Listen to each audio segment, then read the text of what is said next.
Welcome to Shardcast, the Brandon Sanderson podcast. A bunch of mega fans giving you the news discussion and, of course, whole opinions about Brandon's works and the Cosmere. I'm Eric, and joining me is Ian. Hey, I'm Weird Writer. Also joining us with a friend, I guess, is Evgeni. Hello, I am normal about Jasnah. Intro ruiner Evgeni. Intro, you said my name, so I need to say my username, which is Argent. How many years have you been on this show? Many. Look, when you don't pay attention to how the intro goes and you just do whatever the hell you want, Okay. you just don't know how the intro goes. Okay. Also joining us is Ian. Hi, I'm Ian. Hi.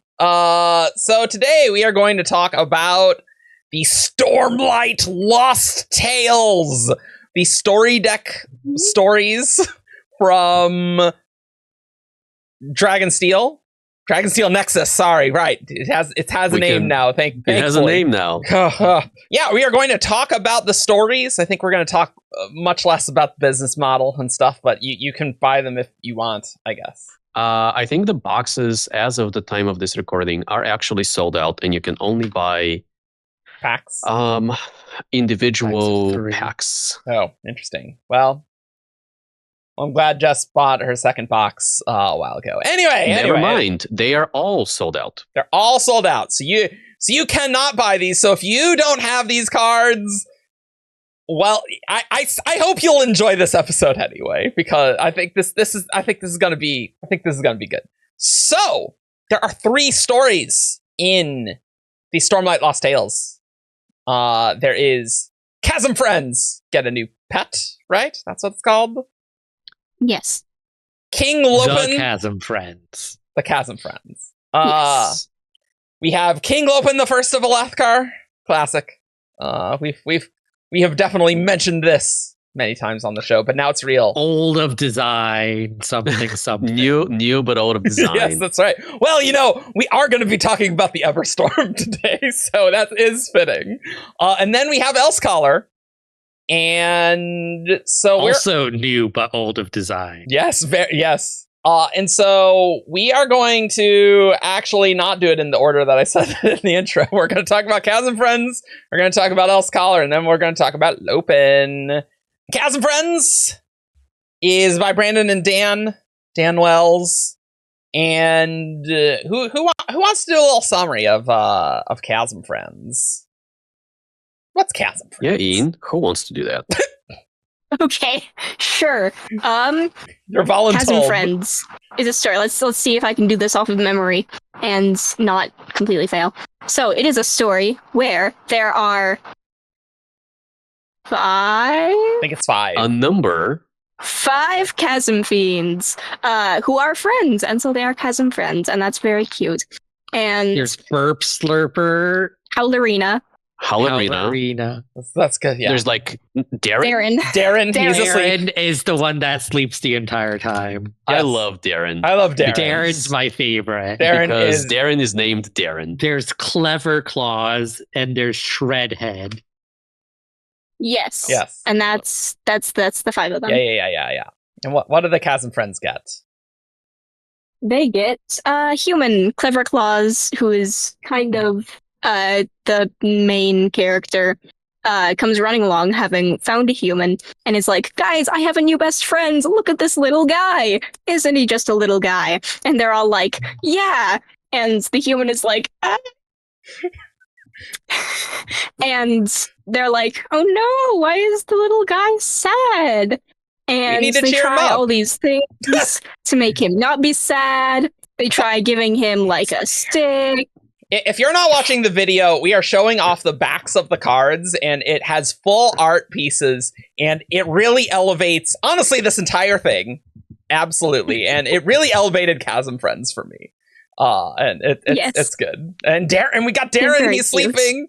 He's super cute. Yeah. Darren. They try dancing and singing. They try going through a high storm water slide, because isn't that just the best time of your life? Everyone likes water slides. At all. Who wouldn't like water slides?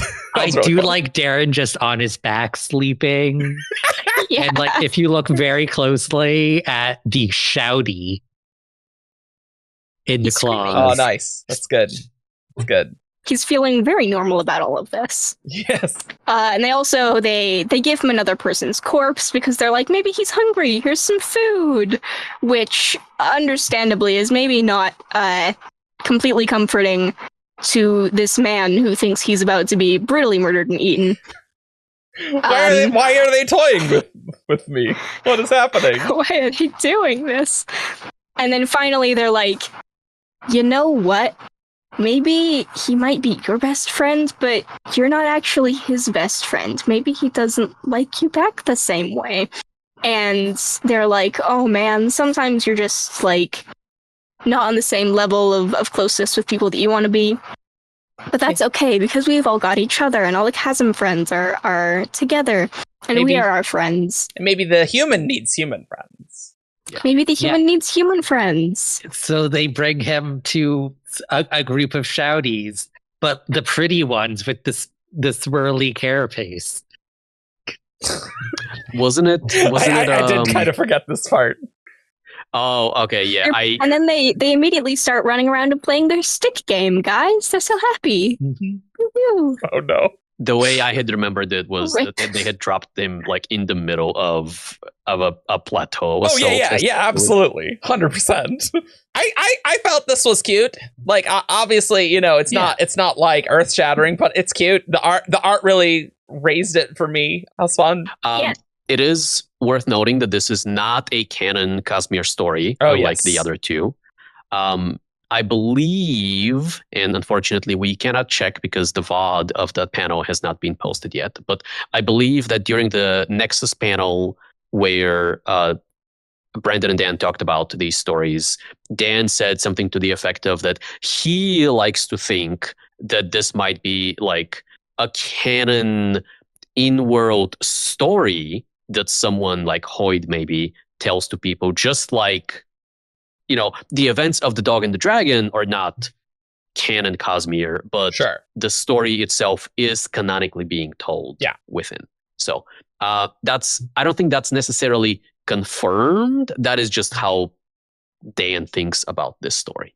I think that makes sense. I also like how there are these nonsense cards that you get, and we're going to talk about what they were for each of these stories, but for this one, the nonsense ones were from the perspective of a human being terrified, which was hilarious. Like that So that was some of my I wanna- favorite nonsense ones. I want to provide just a little bit more context if anyone hasn't been following this. So the idea, like these are all like cards that you assemble into a deck, and some of the cards have alternates. Which, if you are familiar with trading card games, you are going to be familiar with that. But it's the idea that so the cards on one side they have the text, on the other side they have a piece of art, and an alternate is an alternative version of either the text or the art or both, depending on like some. It's predetermined, right? It's not random, and so the alternates for Chasmfriends are one of the pages specifically has, I think the text the text is not the same. No, text not both the same the text. Both the text and the art are different. Where the text is the like a more like the POV of the human who is being absolutely traumatized by these chasm fiends. A page being a set of 9 cards. Every 9 cards, the art on the back adds up to one picture. So that's where that's coming from. So that art's the terrifying chasm fiends, rather than like, oh hey, we're the cute guys in the kids show. Wow, cool. The Chasmfriends are very cute. Like I could totally imagine the kids show. There's a thing about their gem hearts glowing, and it's like, this is absolutely a children's story. Is adorable. It is adorable. Started glowing because it was time to be happy, time to be fancy. Yes. I honestly can imagine one of the like TV shows for young kids like this. Like that's obviously the vibe they're going for. This then we got the moral at the end of the 22 minutes. Yeah, for sure. Absolutely. Huge My Little Pony vibes. Sure. And I will add the artist for Yes. all of these is Anna Early, who I am not fully familiar with. Like, I know her personally. I'm not fully familiar with like what she does at Dragonsteel, but she art directed the other two. She works in creative. I think she does like maybe convention stuff. So like if you see like huge cutout posters or things like that around the convention center, I think that's her involvement, but I'm not sure. Well, I think it turned out great. She did the Hyper Thief cover, but I'm not positive about that either. Oh, that would make sense. It was either her or Haley. Both of those would make that's sense. the problem. Anna. The two of them are also friends, and so I think my brain conflates what they work on a little bit. Well, you know, I would say the art for this story and all the stories I thought was very good. Do you still want to have Jasnah's feet on here, Evgeni? Well, here let's change things up a little bit. Let's instead look at Jasnah's butt. Knees. Great. Oh, okay. Yeah. Okay, that's the energy we're going on this today. All right, that's whatever. Look, no, but we're gonna talk about Elsecaller now. So yeah, we are gonna talk about Elsecaller. We're gonna full actually on before face. Yes, go for it. Before we go to Elsecaller, yes, I want to say that I think the card format, it's interesting because I think it worked better for some stories than others. Absolutely. I think it helped Chasmfriends. I think like the being able to just have like a card that's just like a sentence that's like, darn, almost woke up, almost. I think, and like just the general how the formatting works for this story, I think it works. I think it helps the flow of the story, kind of. Yes. And just in general, it's nice, it's cute. Yeah, now that you mentioned that, especially thinking of Chasmfriends as like a children's story, like if you think of children's books, they are very little text on each page and a lot of pictures, right? And so they're much more bite-sized in the content that so like you read a couple of sentences, you turn the page, or in this case, you read a couple of sentences, you go to a new card. So the format helps here. Yeah, it was interesting because when I was starting Elsecaller, which we're going to talk about in a second, like I did actually find like the individual cards, like, okay, like if I got like even individual cards not in a continuous set, like that this would work. That did kind of break down for me a little bit later, but like I think it's interesting. Chasmfriends is probably the best in that regard. Kind of what happened with the packs is you would get like an amount of cards that were like a continuous story. So like when you had a pack, what was it, like 6? You'd get streaks of like 4 or 5 or 6 like of the same story of like going up in a row. Yeah, of just however they packs the packs, I guess. And so like you got these little chunks. Works. So even for Lopen and Elsecaller, like you never really had like a single card that was disconnected from everything. Like you when you opened a pack, you got a normal sized chunk of the story, you know. If not a full scene, at least a beat. Yeah, cool. So now let's talk about Elsecaller, which is kind of, I think, the headline one that people were very excited about for the Stormlight Lost Tales. I did not think it was very good. So let's open up with a summary. Yeah, let's do that. And then maybe we can voice our feelings. So Elsecaller is kind of the new and improved version of the infamous Jasnah deleted scene or from Words of Radiance, which was never a deleted scene. It was just something that Brandon wrote to kind of get a feel for what's happening there. Yeah. But it's what's happening to Jasnah after she quote unquote dies on the Wind's Pleasure, and returns, or between that moment and when she returns in the epilogue of Words of Radiance. So her Shadesmar trip, right? And the deleted scene that is still available on Reactor's website and also on Arcanum, I believe, doesn't really go into much of that. Now, that scene was never canon, still isn't. But what that scene did was kind of establish that, Jasnah wants to come back. She needs to find a perpendicularity because she cannot just else call on her own. And so she and Ivory decide to go and look for one. Mhm. Here, One of the first instances of perpendicularity. I think as the a very term. first, actually, Yeah. maybe. Oh no, Yeah. did they say perpendicularity there, or did they say junction? Well, I No, think they there were did two say different junction. things in that deleted scene. There were perpendicularities and then there were junctions, I think, or junctures, maybe it was. Junctions. The thing to note with that deleted scene is obviously Brandon's kind of figuring out what he wants to do with Shadesmar, I think. And so, like, I don't know how much junctions aren't a thing that has ever come up again. So I don't think they're things. Okay, yes, you are correct. And this is perhaps best illustrated with the line where Ivory says, Jasnah asks, this is in the deleted scene, by the way, not in Elsecaller. Jasnah asks if she can use light to return, and Ivory says, here, shakes his head, no, we must find a stable junction. Honors perpendicularity, perhaps, though it is very distant. Interesting. Oh, that's an interesting phrase, because I didn't read that part for prepping this episode.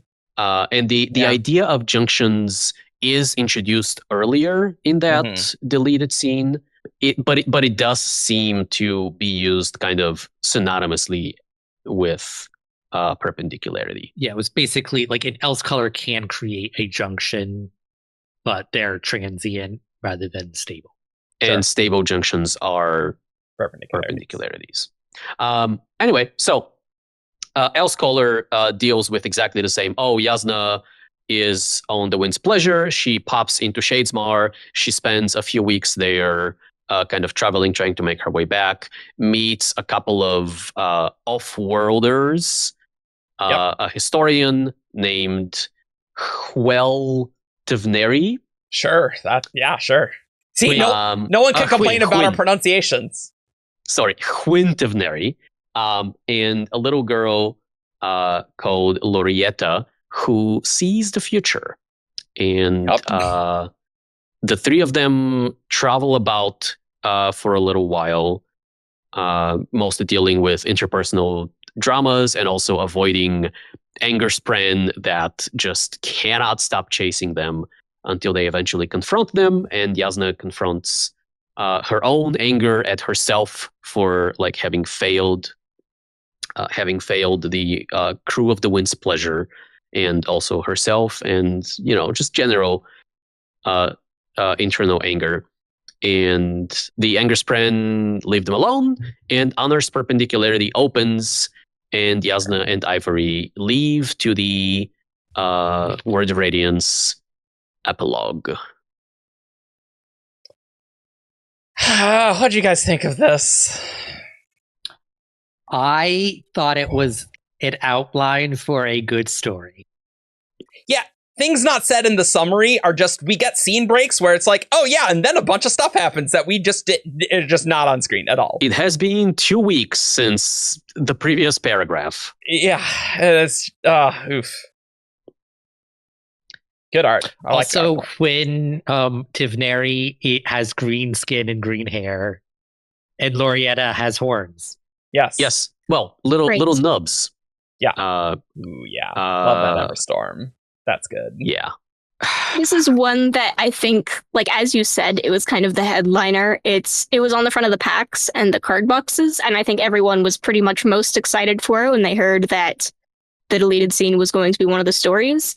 And I don't know, I haven't heard too much about the wider opinion or much chatter about these stories, but a lot of the people I've talked to have just kind of been disappointed in this one because it could have been really cool. They talked about potentially some cool things occasionally that we didn't see. Yeah, this or is one that didn't where pay off. it being restricted to 54 cards worth of story really restricted it, because Yeah. I feel like you can tell they had to edit down a lot to Oh yeah. make it fit. Yeah. And, So, and like, I think whereas like with the Chasmfriends, like some cards had like one sentence, everyone for Elsecaller was packed with text. Mm-hmm. Yeah. They're clearly doing everything they could. Even like relying on the art to not do physical descriptions of things, because like the Everstorm not described at all in the text. Like you gotta look at the art, and if you don't, you're not gonna know what that is. I guess. Yeah, I agree. This one suffered a lot from having been forced into this format. I think Dan said that the original draft that he wrote was something like 20,000 or maybe 30,000. Yeah, and this is 8,300 fits on the card. And it had to and that's pretty much the maximum, right? Yeah. Like maybe they could have squeezed like a few additional like words, but probably no more than like 100. Yeah, I would be very interested in reading the 20,000 word version for sure. Very interested in it, yeah. I think all the discourse I saw about Elsecaller was mostly about, man, I'd really like to read Elsecaller, and it sucks that it's in this format that's in the cards. I'll just say, you guys, you don't need to feel like you're missing out. I'll be totally honest. Wait, if they're posted in a more extended version, you should go read that. Yeah. I'll be totally honest. We also have some like continuity issues with this that we're gonna. I'm sure we'll get into in a moment. Oh yeah. Yeah. So I like the cards are fun, or can be fun at the very least. Yeah. In my heart of hearts, even though this is marketed as a canon story, I do not consider the cards canon until I see the prose version. Yeah. Fair. Yeah. It doesn't help when like a lot of it contradicts, or not a lot of it, but a fair number of things contradict book canon. Yeah, it's just so difficult to like. I don't think there's like outright contradictions, but there are things where it is one or two. There's like I mean, like the wit scene at the end is pretty outright. I can show you how you can make that scene work. Show me. There is some strong mental gymnastics that you have to do to make things like it can fit, but you are shoving those round pegs into those square holes really hard. A lot. Yeah. For me, my issue is that it feels like we have invented a character flaw for Jasnah that has not come before or since. I think guys, I forgot to mention, I do think this section might have some Wind and Truth comments, because Jasnah is a subject of Wind and Truth discussion. So it might come up. So just to be clear. But when has Jasnah had anger issues? Ever in canon? Never. Really? Like anger issues to the degree that Angerspren are chasing them through Shadespar. And to the degree that did not happen in the Oathringer excursion for our other guys. That didn't happen. They're fine. I mean, Kaladin was being chased by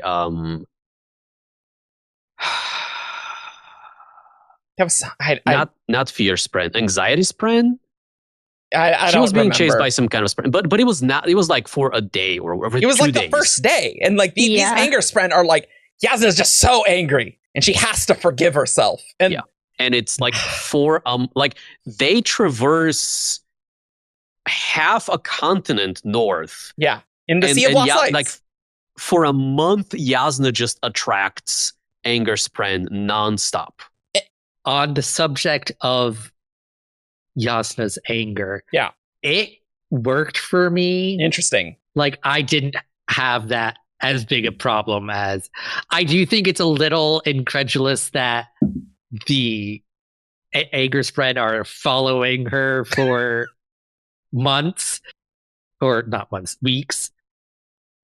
That doesn't quite jive with my understanding of cognitive realm and spread, and like I feel like once you got past a certain radius, like they should have stopped following. Well, I assumed it was different. Like they keep losing packs of anger spread and attracting new ones as they move and like enter their territory.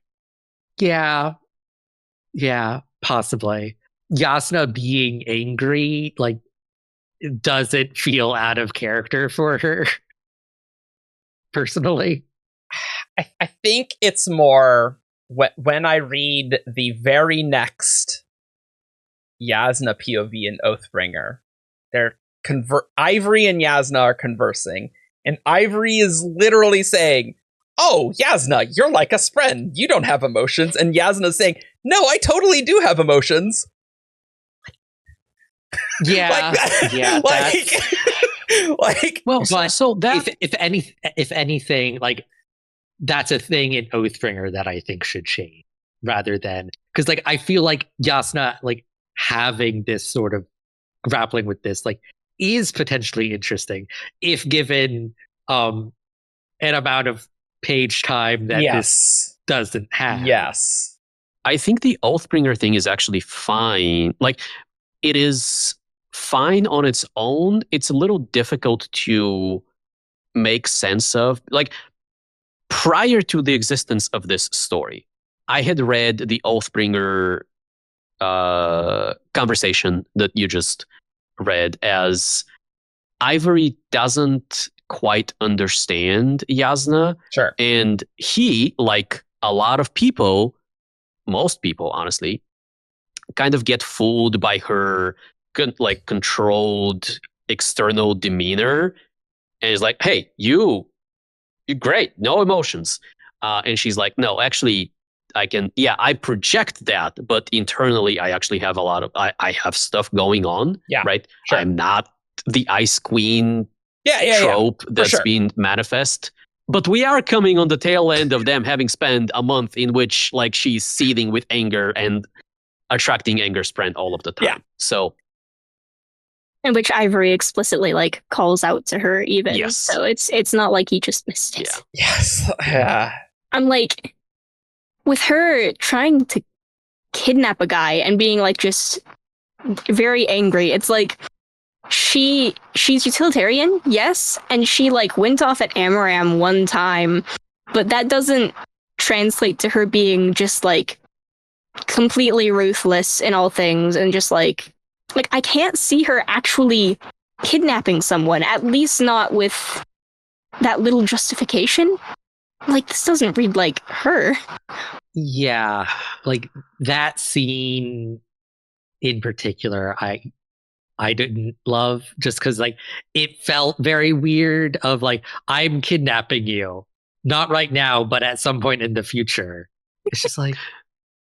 Also, let's not ignore the fact that there is a 10-year-old child in there who's also getting kidnapped. I can like the amount, like I can see a world in which that is justified in Jasnah's head as like, you know, the greater, the not the greater good, but like the good of the most, the good of the many is like, okay, yeah, this guy, it's gonna suck for him, but I can save lives on Roshar with his help. But like, there are so many layers that need to be layered on top of each other for that argument to make sense. And I understand why they're not there. It's because we have 54 cards, right, exactly, that we have to fit the story in. We have to blaze through all of this, yeah. But it doesn't make the thing suffer any less for that, right? And like, there's also there's a line like later on when she does decide to let him go, which I did think it was a clever thing, because earlier on Lorietta had a vision saying like honor's perpendicularity would be at noble sacrifice, which sounds like a Shadesmar city. Sure. But like not one anyone knows where it is. So it's like she lets Tivneri and Lorietta go, Mhm. that's the noble sacrifice and honors perpendicularity of here. How linked things are, I don't know. Maybe that's all coincidence. Maybe it's destiny. Who knows? But Gotta wrap the deck up. there's a line right around there about how like they'd been traveling together for weeks, and Jasnah has not been pumping Tivneri for information the entire time. She's just like, yeah, you've barely told me anything. So were you just planning until you got him home to like learn his information? Like you're on this boat for weeks. Like, come on, be asking questions. Jasnah. Like, and Look, it's rude to interrogate the people you've just kidnapped. that's a Probably hilarious not the point issue of the that I had. kidnapping. The other thing that gets me with that is just the single line as we open a scene of Jasnah had assumed control of the ship. And I think we're just supposed to expect Jasnah's force of personality to like justify that. And I can somewhat see that. But also, she has no idea how this ship is moving at all. And I would love someone who has a strong personality to go on a boat and try and tell the person driving the boat that's like, I'm actually in charge, and see how well that goes for you. Because I don't. I'm the captain now. Yeah, Well, it's my okay, understanding is interesting. that she is forcing them to do things essentially at knife point. Well, at first, it is literally at knife point. Mhm. Yeah, And Ivory, because Ivory's also armed And Ivory and Point, yes. going along with this. yeah, it's amazing. I don't know. It just seemed a little implausible to me that we're skipping over this. Fair. Um, Fair. I agree. I do want to, however, just in the interest of not only complaining about this story, Okay, sure. I do want to kind of draw attention to some interesting things that we learned. There definitely here. are interesting things for sure. And I'm like, I know we have more gripes. Well, we'll we'll get to go them, back to the gripes. for sure. But let's mix up the salad a little bit. And the first thing I want to call out is this boat that everyone's been traveling on. Yes. Because it is an interesting boat. And the reason it is an interesting boat is because it's a sailboat whose sail glows. And there is a moment where it is established that there's no Stormlight involved in this. In fact, Tivneri doesn't even know what Stormlight is until a card later, at which point he remembers. But the sail glows. It doesn't catch wind because there's no wind in Shadesmar. And Tivneri explains that it uses the capital C current, which I have to assume that this is the same current that is mentioned in Wind and Truth, chapter 11, where Drey and The other ones. and the other Windrunners come and fetch Shallan and Adolin from Lasting Integrity. And they have a compass, essentially, that they describe as, this device points to something far in the distance, something the sibling called the Grand Knell, source of the current, the death of a god. Good. I'm glad we're doing current Wind and is Truth also spoilers. capitalized here. We needed that. The current was also very briefly mentioned, at least I assume it's the same thing, in the Baxel interlude, where like his clothing rippled in an unseen capital C current. Yes. And that's all we've got of that. Okay. But there you go. You're up to date now. And the only other fact we know about the current is one of the nonsense cards, which I don't know how seriously we want to take things, but there's little notes from the editors of the story. Well, this one I assumed was... I think that, well, some are editorial. I think these are meant to be Brandon and Dan, actually. There was one where you could, like, all three of their handwritings were on the same card, I think. And they have different colors. Actually, I don't have that one. It's in here. And it says The current is a teaser for Secret Project 5. That's what the nonsense card says. Yeah. Which is Isles of the Emberdark. Emberdark mentioned here. City, not the Emberdark. Anyway. Yeah. Although interestingly, not to like tangent us too much, but there is like when they talk about kind of the geography of Shadesmar and where they are and where things are, they talk about how, the port city of Karnak was roughly analogous to the Shadesmar enclave known as Emberdark, though Tivneri insisted it was much farther east, sitting on the river of land instead of perched on the shoals of Maven Bay. So there is something weird there. Something weird there. And they don't go there because Lorietta has a vision that they'll die if they go there. Yes. But back to the current. Yes. Right? I don't think we learn much or anything about this current other than it's a thing. Yeah. And you can use like some kind of an invested sail, I guess, to catch it, just like wind. But it's still a sail, so it catches regular wind as well, which is a plot point that becomes relevant later on when they get close to the Everstorm. Yeah, so that was wildly amusing, where it's like, Jasnah was like, but like it doesn't work with wind. It doesn't work off of wind. And Tivneri's just like, it's still a sail. that was genuinely a funny moment. That was funny. Tivneri is from... he's from Relum, which is a world we have not heard of before, that has... Their investiture is corrupted. Or at least they think of it as corrupted. That's interesting. That's an interesting way to phrase that, actually. Yeah. Which is it? Like, because corruption in Cosmere Magic's like is a thing. Yep. So it's like, is it actually corrupted as we would understand it to be corrupted in the very, very limited way that we understand the corruption of investiture, which is barely at all? Barely. Or is it just weird metaphor?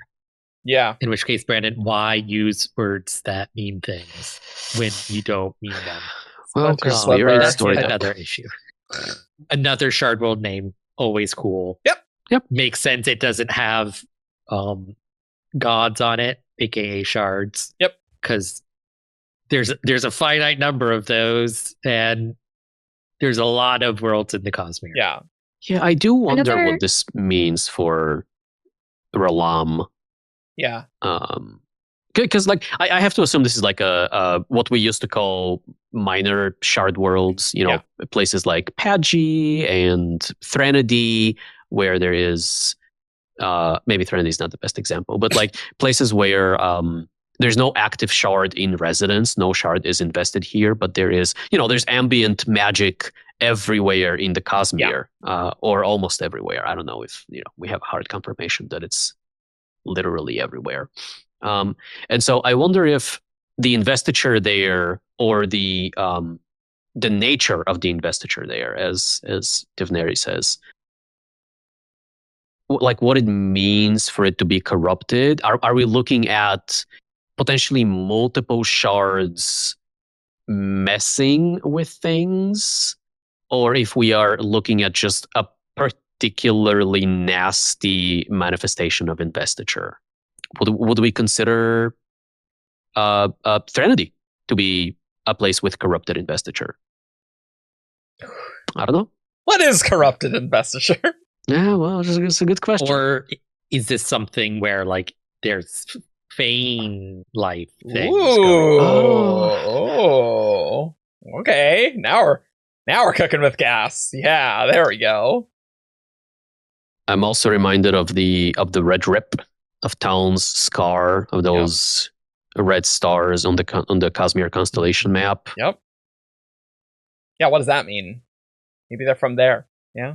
Yeah, maybe. I like that. But yeah, he's human.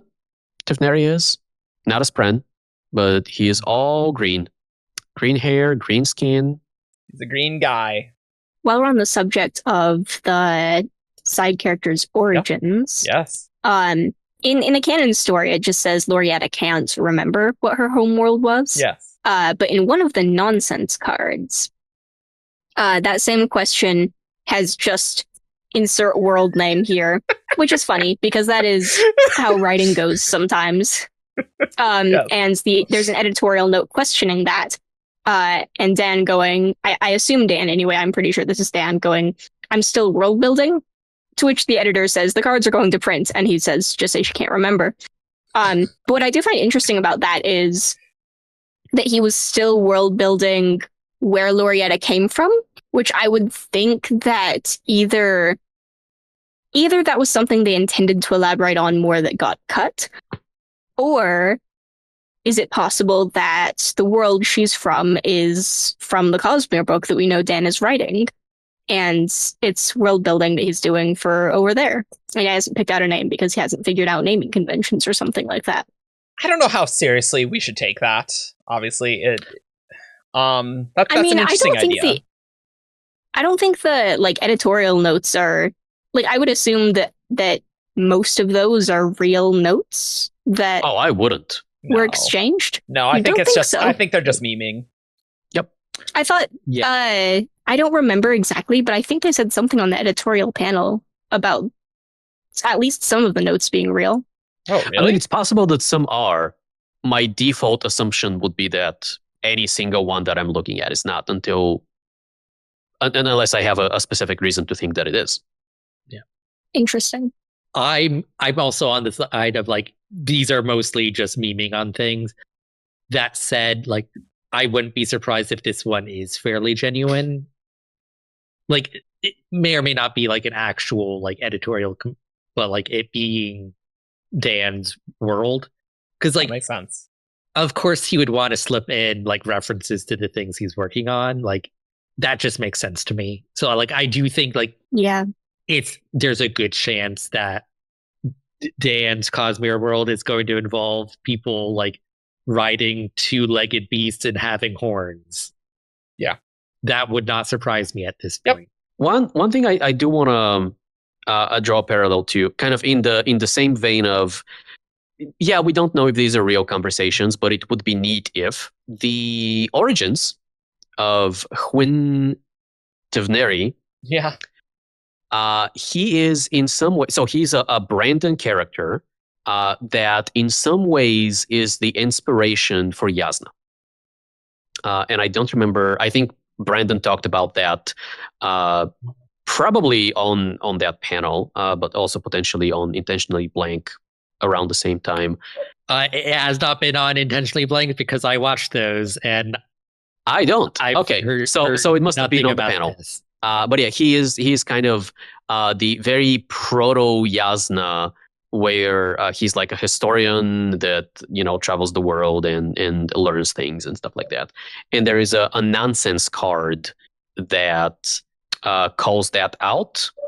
There's a note that says who's Tivneri, and apparently Brandon, quote unquote Brandon responds with, he's from my honors thesis. The character that inspired Jasnah says someone else in a different handwriting. Together at last, responds Brandon. Oh, the honors thesis? I think that's Dan. I would guess. Oh, okay. Interesting. Because like most of the handwriting is the like the red and purple is purple. Brandon, isn't it? Oh no, the purple. I would guess that the handwriting that we only see once is Brandon's, because I would guess that most of the writing was done by Dan. Because like Tivneri's not in Dragonsteel, right? Yeah, no. Not in Dragonsteel, not in Elantris. So then it's as far as I know, not in like any of the primes. God, someone. Maybe I am confusing this. Maybe Tivneri was a Dan character, and that wouldn't be surprising. He inspired. Like Brandon reading Dan's works is like inspired Jasnah. Like that could make sense. Yeah. Yeah, I'm upset because I know they talked about that, and I just don't remember what it was that they said.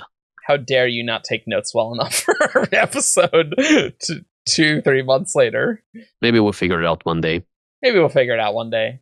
Do we have more to talk about with like Lorietta? Like she's doing visions of the future.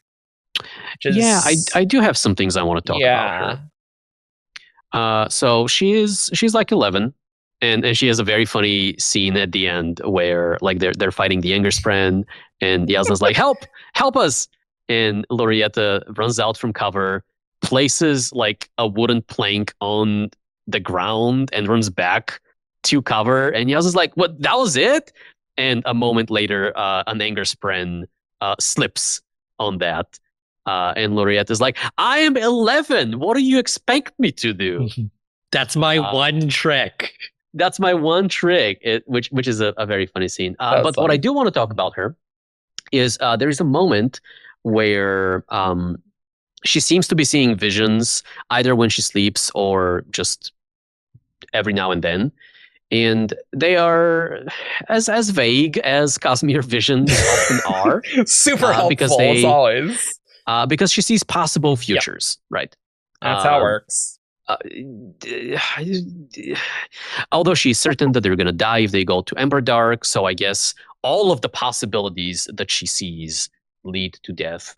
But there's a sequence where she has a brief conversation with Jasnah and tells her of a few visions that she sees of her. And one of them is, Lorietta says, you'll be on another boat someday, only it's a lot bigger and you won't be on it. Do we want to read all three of them, or do we want to unpack them one by one? That's maybe one by one, maybe? Okay. So you'll be on another boat someday, a lot bigger, which made me think of the fourth bridge, and you won't be on it. My first thought was like Honor's Path in Oathbringer, but like I don't think that really makes sense. So yeah, maybe fourth bridge, but I think it's maybe something that hasn't happened yet. It's like back half, maybe? That is possible. And I guess like maybe you won't be on it is pointing to like an astral projection-y type of thing. Mm-hmm. Or like some kind of like a fabrial, like a bridge communicator, essentially. Yeah.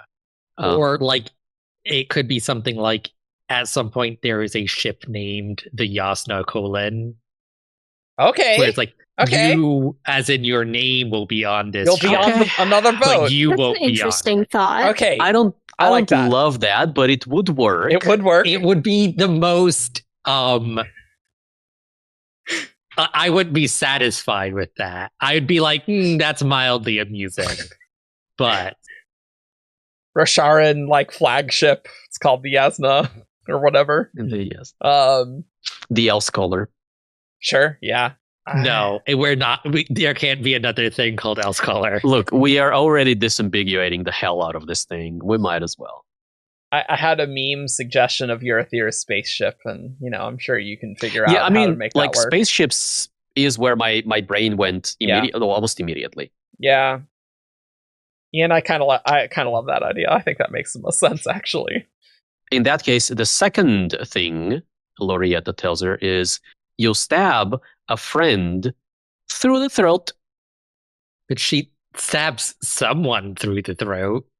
But not a friend. Yeah. Unless you count. Maybe not a friend yet. Maybe he comes back in the back half. Right, sure, yeah. I can't. I thought maybe this was like a fan thing, but I don't see like... I could see it just being like, she sees what happens with, it's Ruthar, right? That's the one? I don't know. Whichever High Prince it is. It's one of the High Princes that don't... Whichever High Prince. Yeah, she sees it, and she like sees that they're both in a room together wearing noble clothing or something. And she's like, oh, friends, I guess. Which is, I don't know. It's a jump, but she's a kid and she's dreaming, and maybe it's not super clear to her what's happening. Through the throat? Yeah. Is that what happened? I don't remember. Yeah, she took Wit's sword and did it because he couldn't do it. If I remember correctly, he chose her as his champion. Yeah. But there being dream logic involved here because it is literally Vision dreams. logic. Makes Yeah. sense. Yeah, She's literally. 11. It's like maybe she can tell that like, okay, these are both Alethi, Mhm. and like they're ostensibly allies. So like she defaults Mhm. to like calling that a friend. He was surprised at being stabbed. Yeah, like she So doesn't on. have any context of Alethi or any Alethi culture. Like that seems fine. To me. I mean, he was also like being very actively belligerent towards Jasnah in that very moment. Well, But it's possible that like we would have to go and find the scene, which I don't think we care enough to do. But it's possible that earlier in that scene, he and Jasnah were doing like the cathy like Alethi politicking, like calling each other friends, but like doing veiled threads and stuff Sure. like that. So like it's possible that happened and Lorietta picked up on that. And then the final one, which so far we're 2 for 2, not really knowing what the hell's going on.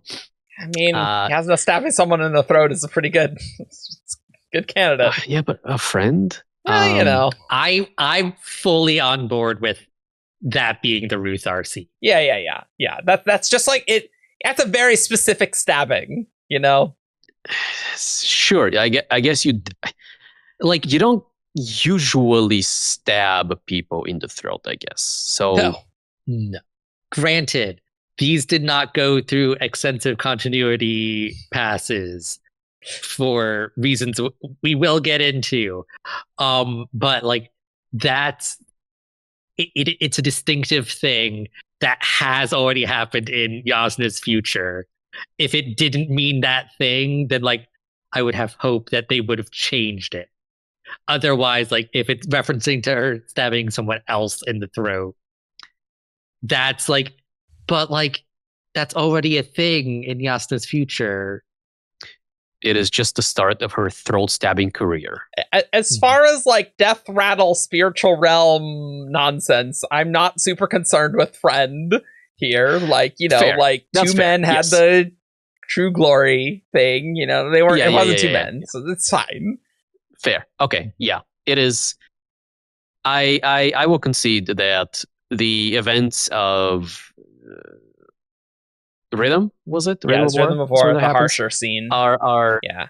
shaped enough like this vision that I can get behind that. Yeah. But I want to talk about the third one, which is Lorietta saying, "Your brother will be like me, but he'll only be half when he does it."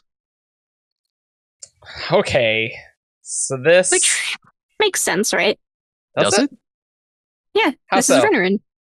He sees the future, and he's like Now- half brother by like the marriage of Dalinar and Navani, or like step. I think it's like step brother. I don't know, half brother, whatever. It's close enough. I don't know. That was immediately where my mind went. I was just Yeah, trying to make Elhokar work with this, basically, and I was like, I don't, like, kind of? Yeah. I mean, so is Yeah. she. She thought it was Elhokar. I don't think it's Elhokar. My mind also went to Renarin, and I couldn't justify the brother thing. As we I all know from the get- Alethi law, guys. No, I mean it probably, Alethi culture probably does consider them like. Doesn't Kaladin at one point wonder if he's like half brothers with the Colleen boys or something like that? There was something So- with, like, Navani being, Wind like, and Gavilar's Truth, widow and stuff. Like, Yeah, there was I some can weird see legal status. Jasnah's mother is now married to the father of Renarin, and so that makes Jasnah and Renarin not just cousins, but Step siblings would be closer than Yeah. half siblings, but I think half siblings would also not technically. No, that would technically be wrong. That would be wrong. Yeah. Yeah, that would be wrong. That would But be wrong. yeah, it's close to step siblings though. but I can accept, Alethi With dream ability, heritage, inheritance laws, and things like that. Yeah, that Classic. works well enough. And again, Lorietta being an 11-year-old who's dreaming this and probably doesn't know precisely all of the relationships That's between them. actually true, because Lorietta could see, like, Renarin and Jasnah being kind of close. Yes. see the connection there. Yeah. Okay. Yeah, I like this being Renarin. It's not something I picked up on. No. I was like, I'll think about how this makes sense with Elhokar later. Okay. But I absolutely fell in the same trap as her. Yeah. But like the fact that act alone makes me want it to be Renarin more. So if it's Renarin, Surprised I was the only one. What is the he'll only be half when he does it? What does Because that mean? he's not a full Half her brother. Oh, I thought it okay. referred to his friend being half of future sight, half Leon. Yeah, like that idea. The clause read to me like your brother will be like me in like the future sight stuff, but he'll only be half. And I'm like, half like Morietta? Like, what does that mean? That's how I interpreted that, because that's how like the clause is modifying it, right? Mm-hmm. That's what it feels like. I wouldn't interpret that as being like half future sight or Gliss being half corrupted or something like that. I would just say that like he is an enlightened truth watcher. He sees the future. I wouldn't say that he's half and half of anything. I like the ambiguity being here. Whereas like when you read it, like your brother will be like me, but he'll only be half when he does it. It's like your instinct is like the be like me is the thing that's half. Yeah. But like if it's Renarin, it could be like your brother is the thing that's half. It's kind of but funny. He will be like me. This is kind of funny. Oh, that's how I read it. In fact, I find it difficult to read it the way you think that people will default to. Well, everyone knows the way you first read it is the way everyone obviously will read it. Well, yeah, of course. That's the correct way. It's the correct way. Yeah. Okay, that's interesting. Okay, good. I'm glad we went through these visions. You gotta go through the weird visions when we have a chance. Mm-hmm. Every time. We also have a nonsense version of the same card, which has the little last one is the same, but two of the first two are different. Oh, really? I don't know if I don't know if I think the first one is let's canon, have fun with it. Which is a pen is going to betray you. I know that sounds like a metaphor, but it's not. And then the second one is you're going to be a queen, which just she became a both queen. Both of those so are there you go. literally things that happen. Because the Hordling. Oh, right. I forgot. Right. Sorry, yeah, no, okay, there you go. With hey. the Hordling? Yeah.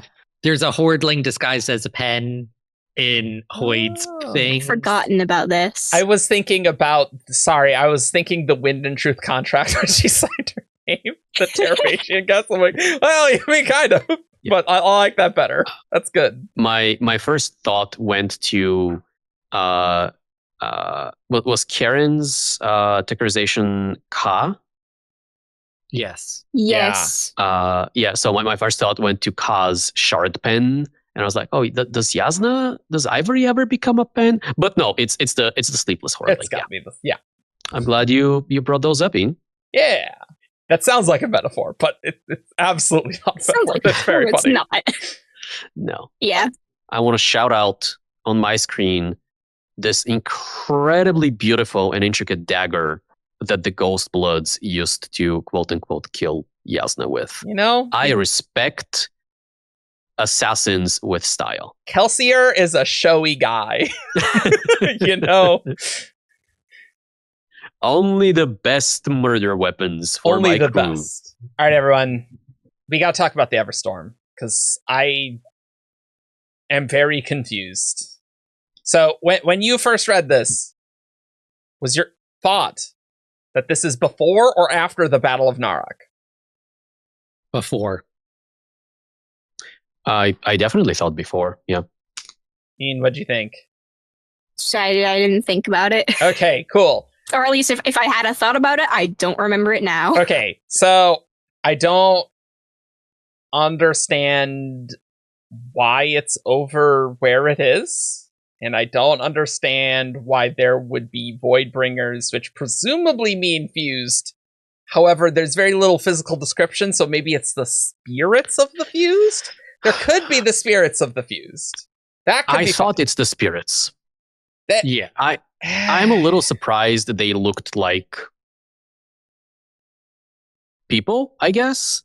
Well, yeah, because it's like I have it up Yeah. actually. Perfect. Jasnah squinted. Your eyes are better than mine. It looks like Tivneri shook his head. I don't know. That gang leader from Celebrant only monstrous. A Parshendi, said Jasnah. Voidbringers, Ivory spat. I see them now. Hundreds. Thousands, said Tivneri. Okay. That really sounds like Fuse to me, and that they're like flying just like they did in Oathbringer, right? That's what it feels like. Mhm. I was trying. I thought I remembered something about the gang leader. Okay. Which weird that there's a gang like a singer gang leader in Celebrant. Yeah. Well, Because I'm assuming that would be a mortal singer. Yeah, probably. Like, how did that come to be? I don't know. So we know let's see if we can make this work. We know that in Oathbringer, by the end of Oathbringer, when Kaladin and the gang get to Celebrant, their Celebrant is kind of under fused control. Absolutely. There are fused there. People are reporting to them and all of that stuff. Obviously, that would be impossible before the arrival of the Everstorm, right? Yes. Before the Battle of Narak. I find it unlikely, if not impossible. I guess maybe not impossible, right? But highly unlikely that we would have a random singer in Celebrant before the end of Words of Radiance. I feel like it is possible. You would need a listener to have left. Yeah. Well, good thing there's a perpendicularity right by him. It's not inconceivable over 2,000 years that some have left and there's some population in Shadesmark, right? There may fine. be the last Legion. The listeners may not be the only remnants of the pre-Recreant. I don't like that. No, but we can have the last Legion could have split into the listeners, and some could have escaped. Like there might be an enclave of singers in Shadesmark.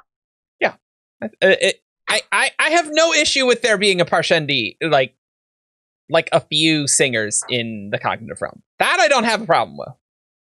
I have a big problem if I have fused before the Battle of Narak. I have a big problem with that. Okay, so Everstorm mechanics, to my understanding. Chana died and started the Desolation. I don't know what that has to do with much of anything with this, but that's a thing that happened. We have the barrier storm around Braze, part of which split off. And my understanding of the plan was that they were going to move the Everstorm to Narak, to the Stormforms, and the Stormforms were pulling it through. That was my understanding. And then the Everstorm comes through, reawakens the singers. Voidspren would appear as they kind of travel with it. They kind of travel with it. It seems to me that Venli's once mate, Demid, I think it's Demid. She lost Demid the time the Everstorm went around Roshar.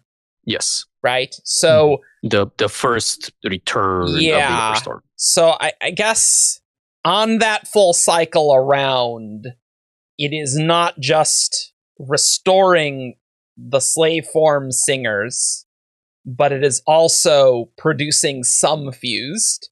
Yes. Mm-hmm. It is a little weird because it does seem like you need to have some intent, to want it to let the fused in some way. And so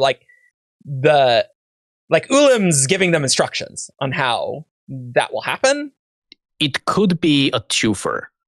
It could be that kind of in the same storm, a Harshman awakens as a singer and is immediately fused. And immediately a fused is like, hey, let me in. That must be the case because for this to work, because I don't think you could have a full cycle of it around. It's just not too many fused are doing that the first time, because maybe it's just hard until the singers like have a lot of agency and cognition to do that, I guess. I don't know. Okay. Does that all sound accurate to you guys? My understanding of what's happening? But before this story? Yes. It could be accurate, but yes, I think all of that checks out. Yes. Okay. So in this story, the Everstorm is by the Horn-Eater Peaks, and do they think that they're going to try and pull it through the perpendicularity? What? Well, that's not. No. I think Yaz is just wrong about that. Okay, great. Good. So I looked at the maps a little bit. Great, good. So this is happening in the Sea of Lost Lights, which is essentially Eastern Roshar. Yep. The Sea of Souls is the middle of Roshar, and the Sea of Regret is Western Roshar. In the Sea of Lost Lights, there is the Salavashi Trench, which corresponds to the Sunmaker Mountains over in Alethkar. I don't know, maybe in post we want to flash some images on screen. Sure. If we don't have an image on screen, you can imagine East Roshar is kind of half of it is Yakovet, half of it is Alethkar, and then the Frostlands are in the bottom. In the middle of Alethkar, there's a mountain range. That's the Sunmaker Mountains. Yeah. And it's making like a laying down T shape with the Horn-Eater Peaks to the west. Yeah. Yep. They are Jasnah and Co are around the Sunmaker Mountains, around the Salavashi Trench at that point. Mm-hmm. And so they are looking out westward towards the Horn-Eater Peaks.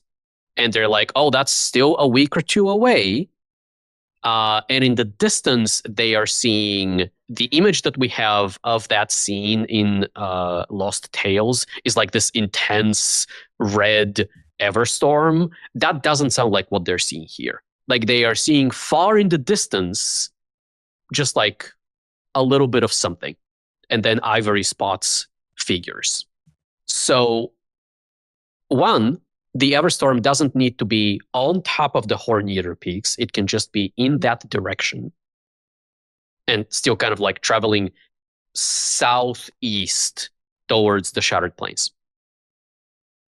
So, in other words, if this is all still happening pre-end of Words of Radiance, that can be the storm still getting pulled towards the Shattered Plains. Or if it's happening after, then it is just. But then why? If it's happening after, then how did Jasnah never see it before? And why is it windy? And why is it windy? Yes, when the high storm manifests as just a shimmering iridescence kind of along the sky. I mean, at least I'm trying to find the quotes on the barrier storm, and Raboniel to Navani specifically does mention the barrier storm around Braze. And so I'm fine with a cognitive realm storm producing wind. Like that's fine. Until it gets pulled through. Sure. Yep. And so like there's potentially room for weirdness where it is actually Everstorm in the cognitive realm. Right? Yeah. And then I guess we're because pulling we've it to never the physical. seen because we've never seen the Everstorm in the cognitive realm, it is possible that even after it gets pulled through to the physical, it still manifests as a windy storm. That feels weird because the high storm doesn't do that, but there is room for the Everstorm to be extra weird in that sense. Mm-hmm. I just feel like that would have been mentioned. They don't mention anything about the Everstorm in Shadesmar. But didn't they ever? Well, in the story, but didn't we get it in Wind and Truth? No. I mean, we get it at the end when the two storms combine, but at that point it is almost less the Everstorm and more just Odium's investiture. Yeah, but I mean, like the Everstorm's there though, right? Yeah. Yeah, but it's not moving. Yeah. Mhm. Regardless, And also, like we see them, like we see the clash of the two of them. We don't see the two of them like move fast. So, like in other words, what we are seeing is already uniquely different from a regular passing of either storm. Like Shallan sees madness of colors clashing in the sky.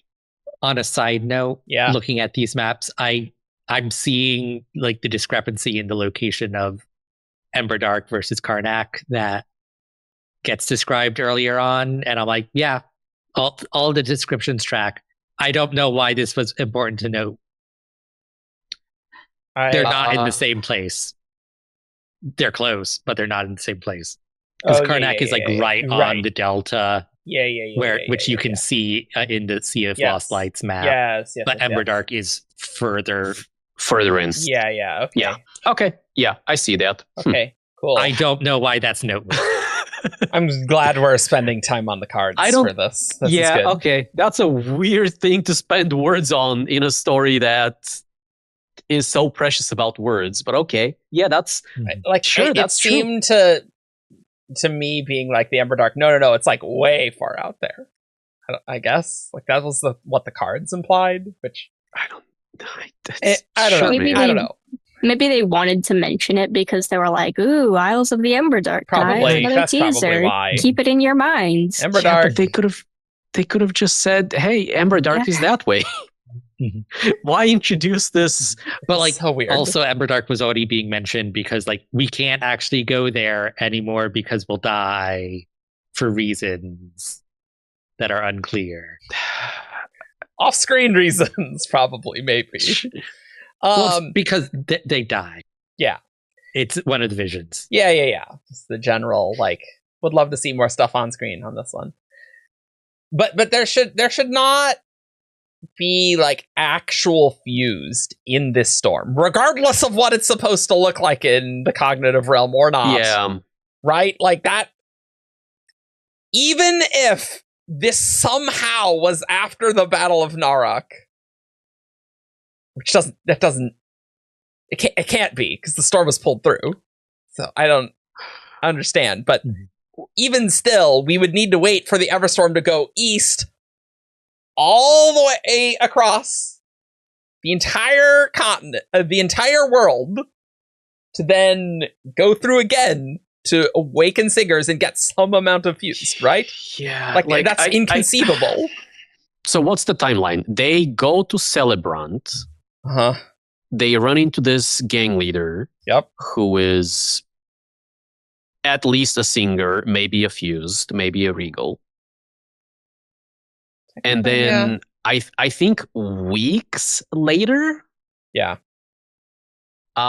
they reach this trench and they see the Everstorm. Mm-hmm. So this has to be the first time they see the Everstorm.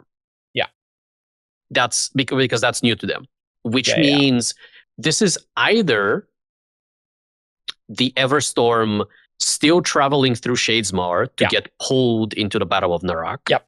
In which case, questions about the Celebrant things weeks ago. Or this is the first return of the Everstorm. Yeah. In which I feel like this just has to be before. Has to be before. It has to be before. Sure. I mean, yeah, but the Celebrant thing's insane to me. Then the singer in Celebrant's fine. I have no issue with this. I think it's weird, but like not. Like I don't think like it's a fused in. No. Especially Celebrant. That doesn't make sense. Especially because they're like, it's like the Voidbringers are like more evil versions of the like that was the implication that they were saying in the story. So like it has to not be a fused in Celebrant, and so we can get a random singer in Celebrant. That's fine. I don't have a problem with that. I mean, I don't like it, but we can. Yes, we can. Hundreds of fuse flying in the Everstorm, I have a much bigger issue with. Here. I think that's just the spirits of the fused, like pulled along. Yeah. But that's not what Kaladin sees. Well, and it's Candle When does flames. Kaladin see the Everstorm? In Shadesmar. Battle Yeah. of Thalen. Well, not in Shadesmar, but like oh, you're thinking of the souls of the dead before they were. The souls yes. are like But candle yeah. flames. But those We weren't don't know if actually those are the fused. fused. Those We weren't don't know actually what those fused. things are. The thing that never bonded been Amaram's confirmed. army, yeah. Venli thinks it's the souls of the dead, but we know the Thunderclass aren't. And it's not clear that we had a bunch of fused bond humans there. Like, it's very yeah, weird. yeah. And even still, if they were the Spren, if they were the spirits of the fused, I think it's weird in the story that they would be described like a Pershetti. Like, wouldn't they be like some weird spirit thing? Maybe, I guess. There's no description of this. So no, I don't know. no. When Chana like when Shallan kills Chana and Chana goes back to Braze, and when that's also weird. I was gonna say when Shallan is having her memory of her wedding and she like communicates with Chana, Yes. and kind of sees her. The impression I get is that the heralds, when they die and go to Braze, they go to the cognitive realm of Braze, and they look like themselves. True. And the fused also look like themselves in the cognitive realm. Yeah. Like, that's how we see Kelsier. Like, Kelsier shows up as himself. Yes. In the cognitive realm. So exactly like that. And so this is the Everstorm that is probably still traveling from the Barrier Storm, from Braze, to the Shattered Plains. And because this is, 6 years after Gavilar's death, which is also Chana's death, because they die on the same night, then that allows for all of these fused to have traveled with the Barrier Storm, along with a bunch of Void Spren, and be in the storm. Well, Chana dies and goes back to Braze the same night as Gavilar. She doesn't necessarily break. She doesn't break immediately. Yes, that's true. You are correct. That's true. But all that I said still works. Yeah. It's possible whenever she broke. And it's like, I don't think it's like fused flying around, because that would just be Shanaeum. Yeah. And they're not the most monstrous looking of fused. Yeah. Brands. I think this maybe could just be like helped with some more description, just to make things a little more clear. And they just really cut it down, relying on the art to make it look. So it would help. Add the word spectral in there. Yeah, exactly. Problem solved. It also doesn't help that Jasnah seems to assume incorrectly that their plan is to drag this through Cultivation's perpendicularity. Yeah, and that's nonsense. That can't be true. Which is a reasonable thing for her to assume, because she doesn't know anything at this point, but it confuses the reader. Yes. Okay. Sorry, that was... Well, I knew the Everstorm thing would take a while. Sorry, but yeah. What other things do we want to talk about? I do have relatively minor gripes with the story that's probably not productive for us to get into. Yeah. Like Jasnah calling herself a heretic when she never does that in the other books. It's always, they described me as a heretic or something like that. There is one line where she says they branded me as a heretic, but there was like a line that you're referring to. Yeah. It's still like an external thing. Yeah. Mm-hmm. There is a line early on, like very early on, when like Jasnah is still in the physical realm and wounded. And she's thinking, like she's laying on the ground, pretending to be dead, kind of bleeding out. And she's thinking, I can Elsecaller,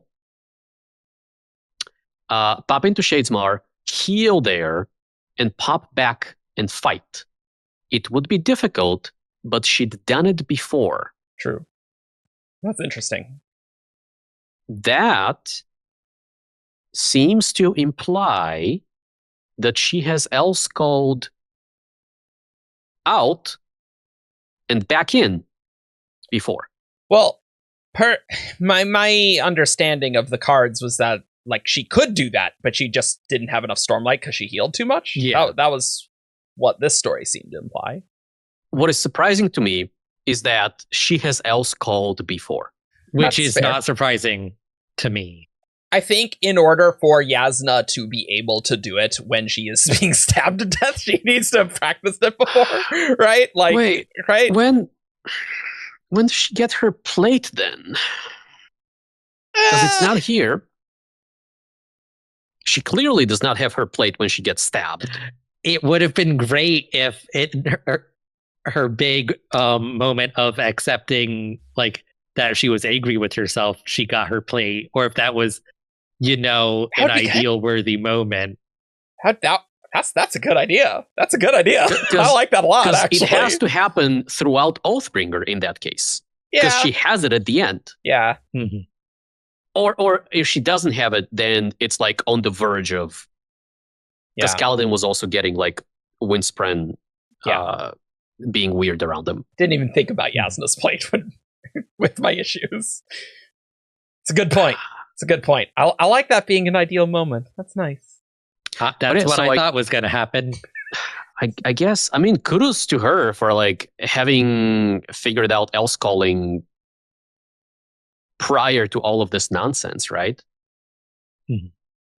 Yeah, like presumably she's at like blade level before the Wind's Pleasure, assassination.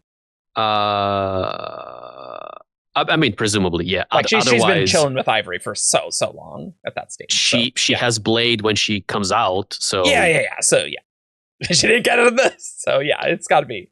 It's got to it be happened right. off screen Yeah. So when she like, was stealing a dress from a merchant. I'm fine with I'm fine with her else calling before getting plate. Like else callers can be like that. I think that's fine. Yeah, it's just else calling is difficult, right? Is the thing that I'm trying Yeah. to say here.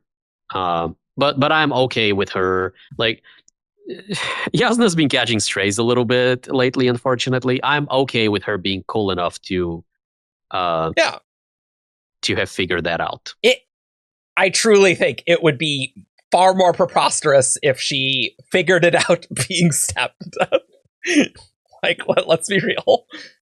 I mean, I don't know. People can do like sudden bursts of magic or sudden like instinctive things in a life or death situation. Yeah. But she does say she's done it before. yes. Yeah. She does. Yeah. Which there's a way There's you probably a can way to read write that where it's like, oh, I've healed from severe wounds before. No, it's definitely talking That's about not how that is No. phrased. Yeah, no, but it's not. I'm just Okay, thinking if that line wasn't there and she's literally else calling for the first time, like it sounds like that would require a lot of focus and skill, But there's probably a way to write it. That's fine. Okay, let's talk about the High Spren. Let's talk about the High Spren. So why are we talking about the High Spren? Because in Words of Radiance, in the epilogue, when Jasnah meets with Wit, who is kind of waiting for her, like they have a quick conversation where Jasnah is panicked that all of these things are going to happen, and she needs to help her family and her kingdom. And Wit's like, "Yep, done that. Shallan did it. Yep, the singers, the Voidbringers have returned, and all of these things." She says, if it's not happening as it did before, then everything I know could be false. The words of the High Spren could be inaccurate. The records I seek could be meaningless.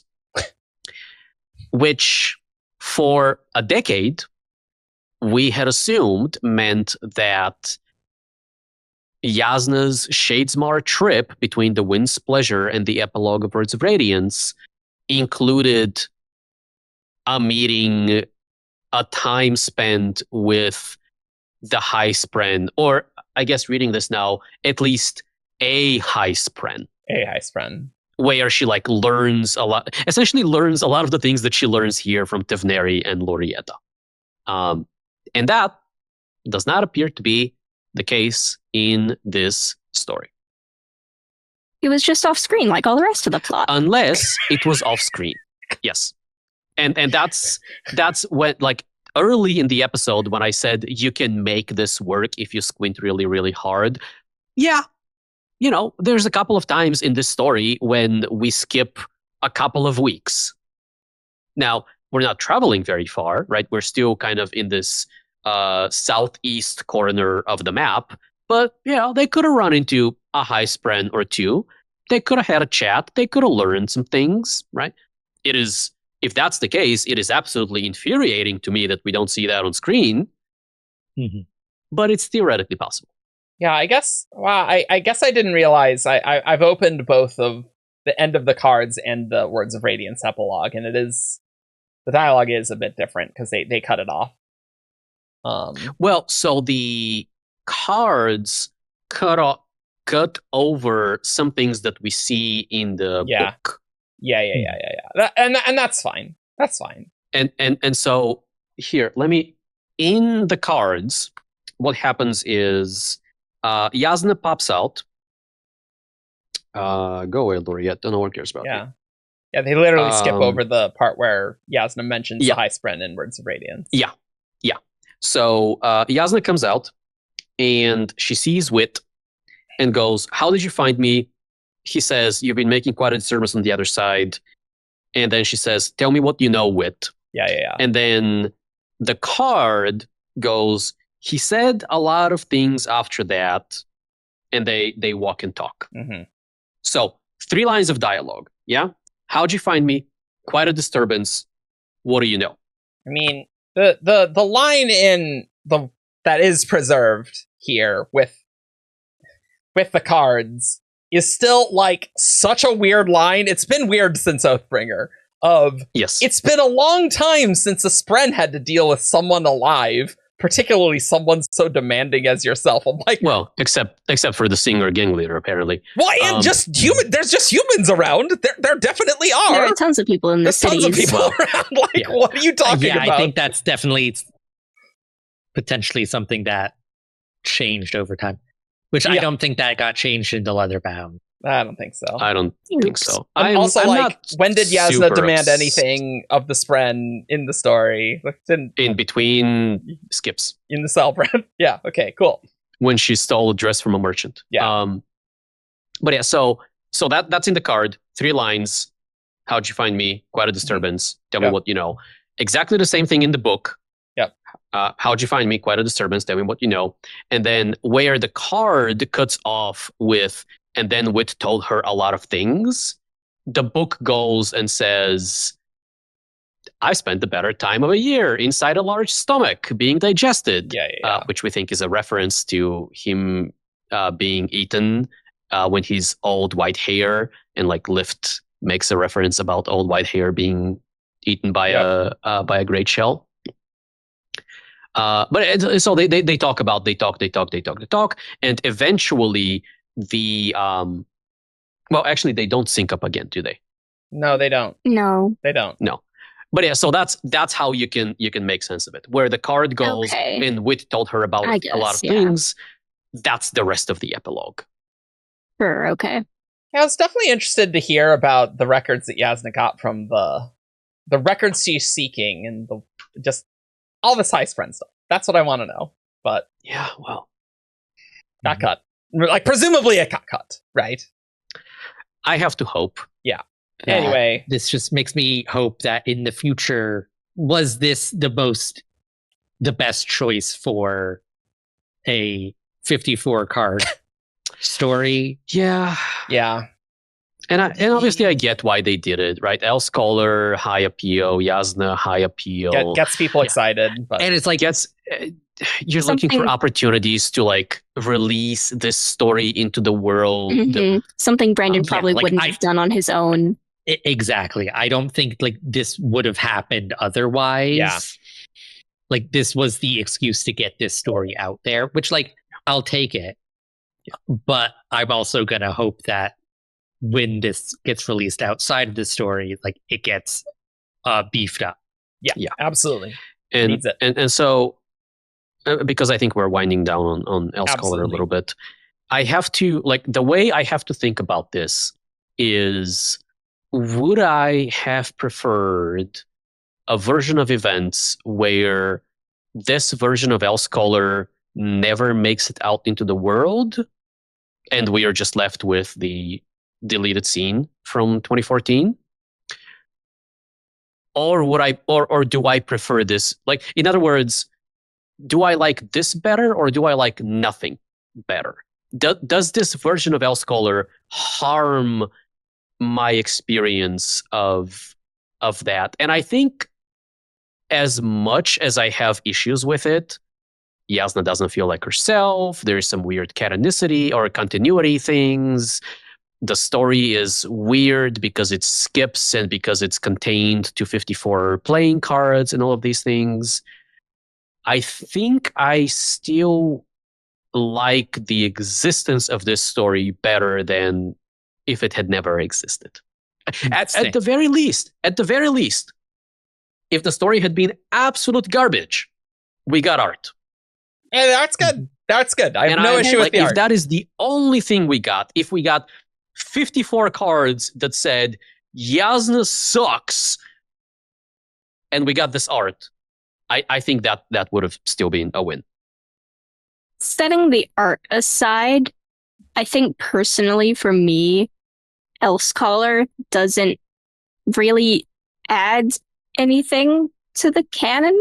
Like, there's so much that's been cut from it, and what's there is so little actually happening, and the character stuff just doesn't feel right to me, that it kind of feels like there are minuses, but not pluses for me. So I almost would have... I'm not upset that it exists, but I might have a slight preference for it not existing, because I don't know, it doesn't feel like a net positive to me. Though the art is good for sure. It's just for Wind and Truth, for me, Jasnah's character reveal there kind of fell flat, whereas this actively seemed to not make sense to me. And so I guess I'm more worried about Jasnah in the back half of this story existing. How about that? Yeah, that too. So, yeah, I think I'm more leaning towards you there, Ian. But one last thing before we move on from it is, this is another one that you can maybe do mental gymnastics to make it work, but she accepts Lorietta's seeing the future fairly quickly, which again, maybe there was more conflicts there that was cut, but she accepts it by the end of the story anyway. And then we get to Oathbringer, and she is having this whole climactic, conflicted moral debate about killing her cousin, Renarin, who also sees the future. And you can make an argument that it's different because it's some random kind of investiture that she doesn't know about versus odium tinged, which she's been all her life has been this is why seeing the future is bad. But they seem to usually tend to focus on seeing the future is bad because it is of the enemy, rather than just the focus is on the seeing the future. And she's having this whole giant conflict about someone she's very close to. And there's just no...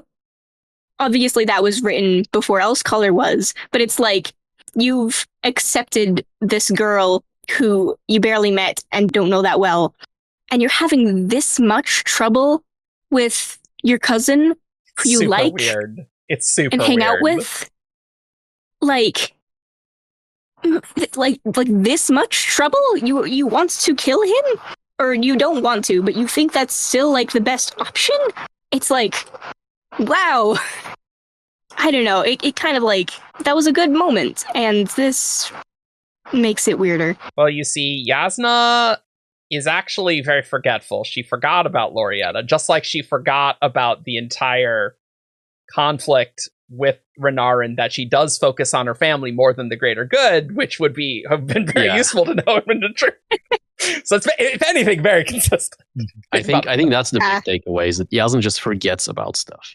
I think it Renarin being associated with odium, whereas Lorietta apparently is not is enough to Yeah. make me fine with that. Like, Yeah. because it's like it's not just that. Like, part of the thing with Renarin is that like he is her cousin, and Mhm. like he's been keeping this a secret. Sure. It's like a betrayal. So thing. it's like she's not sure like what's going on here. Like, is he corrupted? Like, Yeah. has he been lying to me Sure. this whole time? Maybe, yeah. Is part of like her whole dilemma. Yeah, And that's then fair. her realizing like, no, this is just my cousin. He's going through a rough time. Yeah, okay. That's somewhat helpful. Still feels a little Yeah, weird to me, helps. but I Yeah. that's helpful, actually. Legitimately helpful for me to help rationalize it. I can appreciate also the difficulty of writing a story. Oh, congrats, Evgeni. Writing a story that is set earlier in the timeline of something It's where tough. you have a lot of continuity that you have to keep in mind and try not to contradict. Yeah. And only like so much space to fit a set in the past story into. And get like But- some arc and stuff. Yeah. I mean, you can still do that without errors, I Yeah. feel like. So, like, I appreciate the difficulty of it, but I don't know. It's reasonable to expect consistent continuity. Yeah. Should we talk about Lopen? Let's talk about Lopen. Yeah. I have never been more excited to talk about Lopen. So we didn't, I don't think we mentioned that, but in the same way that Chasmfriends was written by Brandon and Dan, Elsecaller was also co-written by Brandon and Dan. King Lopen the First of Alethkar is written by Brandon and Isaac. Yeah. Isaac Stewart, whom we are very fond of. And the art in is this so community. good. Marie. Oh. Marie, I should say the Elsecaller art is Mhm. by Arian Makuo or Arian Makuo. I'm not sure how to pronounce that.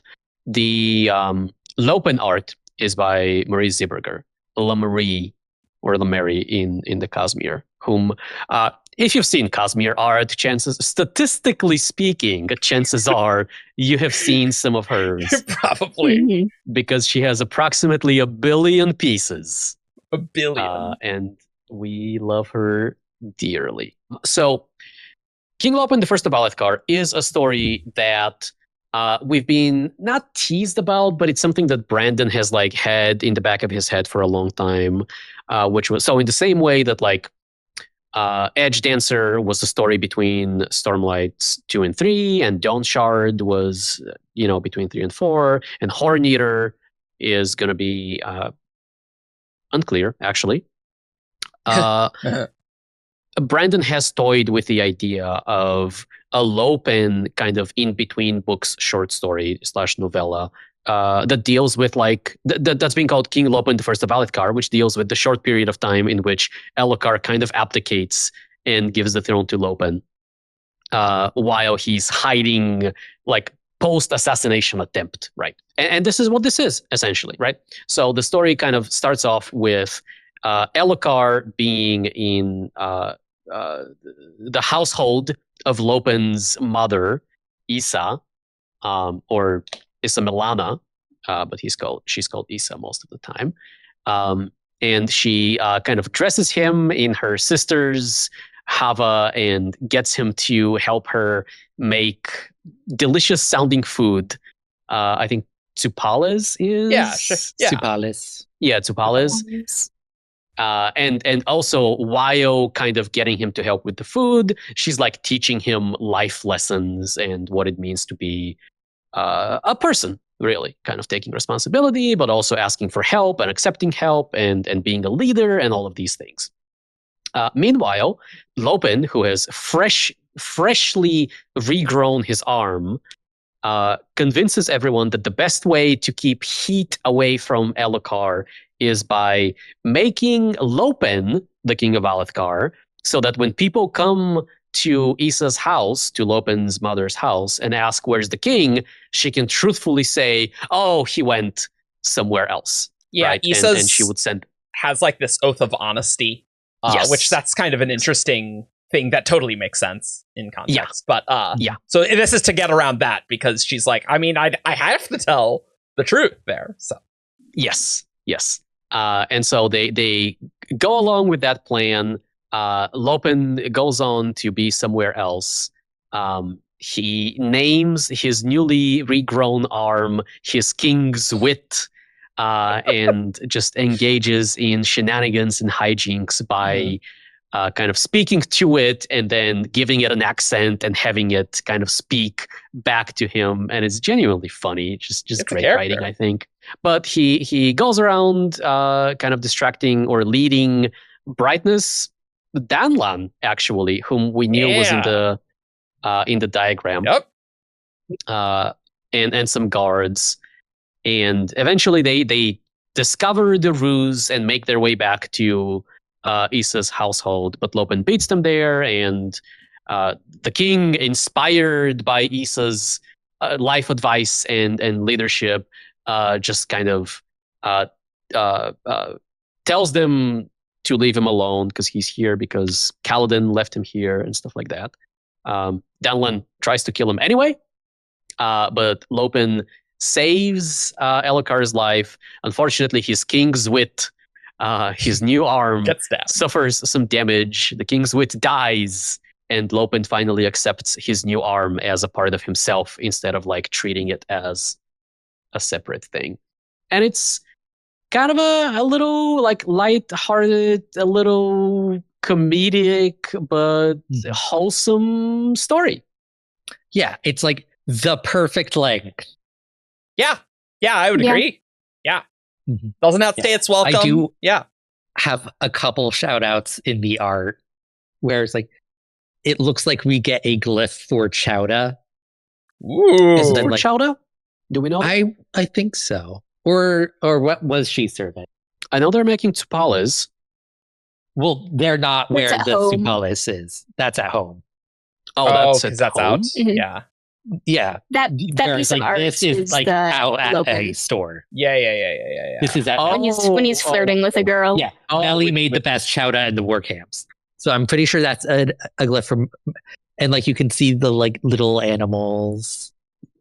I could But also- see that. Yeah, Excellent. we'll have to ask Um, Marie what this is all about. But Take a look at the pot.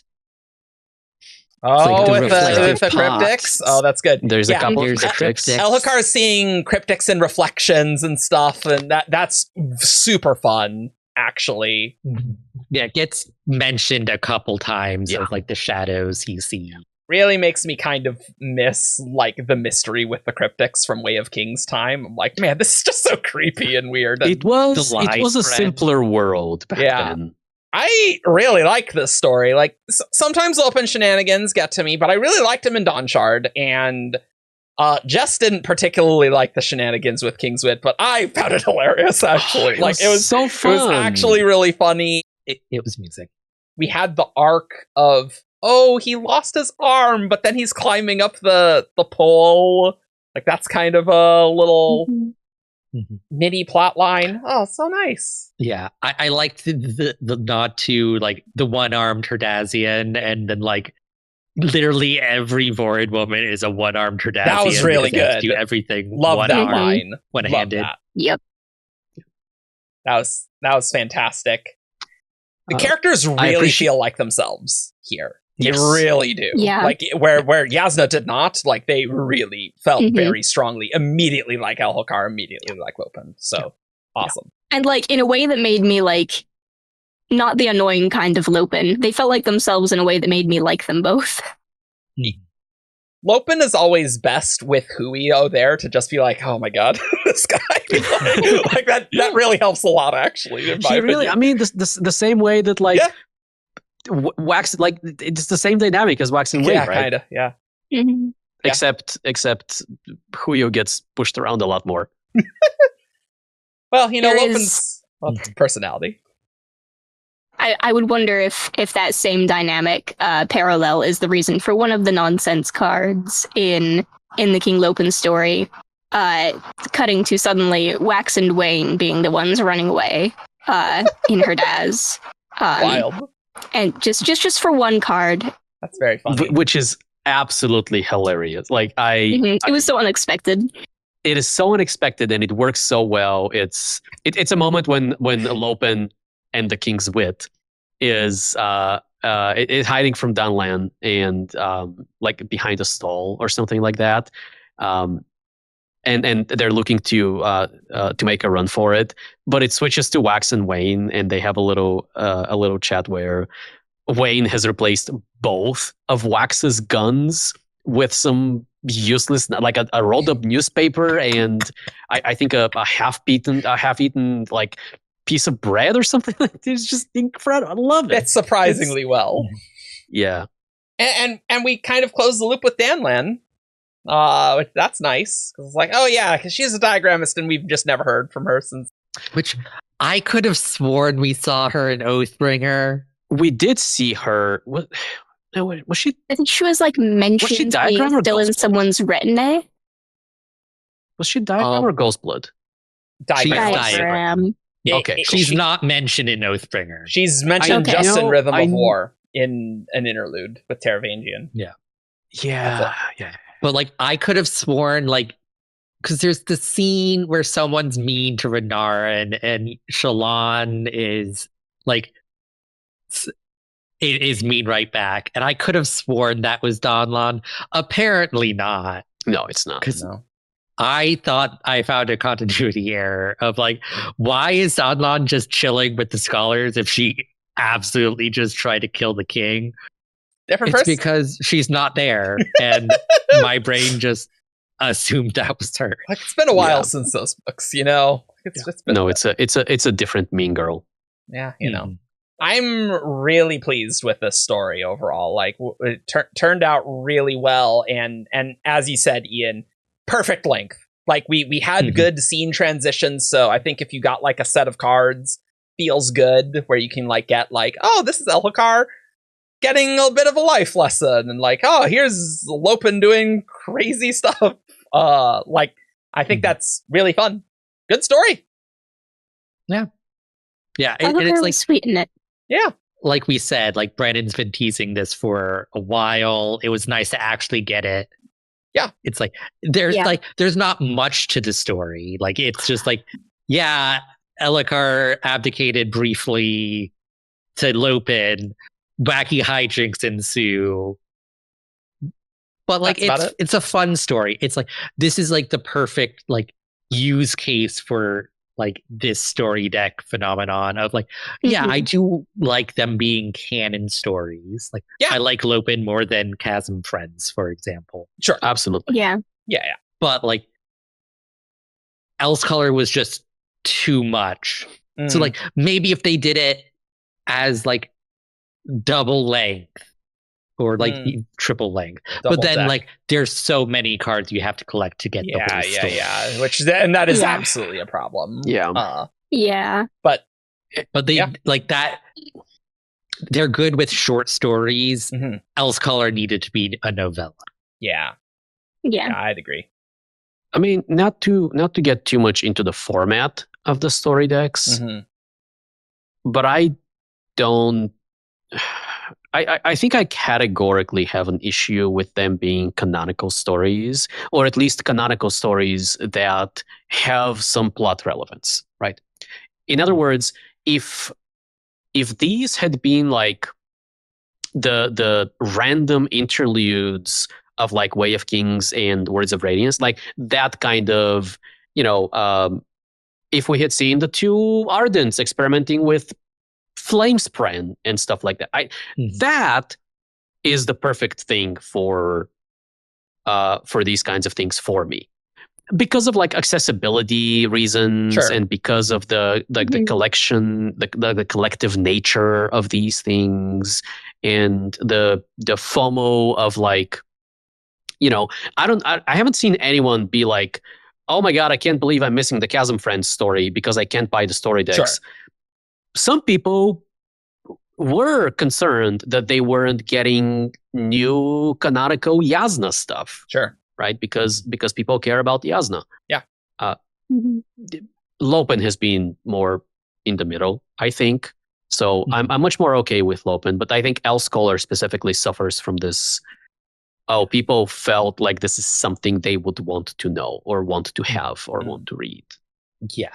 To be clear, my stance on these is they should also be released separately. They should not be restricted to you need to buy these cards to get these stories. Yeah. But if the cards are the excuse for these stories to exist in the first place, I'm fine with timed exclusivity. That's whatever. These stories would not exist without the excuse of Storydeck. Yes.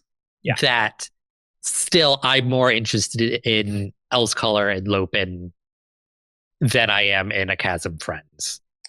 Which, a random interlude is better than Chasmfriends, but it's still not as good as a character we care about. For me, I think Lopen's a really good balance of I'm interested because it's canonical, but it's mandatory reading to no one. If that makes sense. If you feel like you miss out, it's fun. If you ever get a chance to read it whenever it comes out, you should read it. That's great. But also, you're missing literally nothing if you didn't. Yeah. Whereas Elsecaller, it should just be a novella, right? I absolutely agree. So more stories like Lopen, where we're exploring a little thing, but it's not super impactful and a fun thing. I think works a lot better than something very serious and relevant. So I would say the plot relevance is quite low on this, but it's about characters that we know. So I can see what you're saying. I could easily see a theft backstory working well as okay. As a story deck, a Moash backstory working well. Things that have more character significance than they have plot significance, right? Yeah. As this did. Yeah. Or context or anything, because really I think Elsecaller is unique in this regard, in that we've always assumed that there are important plot things happening during Jasnah's Shadesmar. Well, because Brandon said he wrote out, or at least probably outlined the story so that he knew what happened with her during that. And it was this big thing that was never planned to be released. Yeah. He just wrote it for himself. Yeah. But there's inherent mystery there.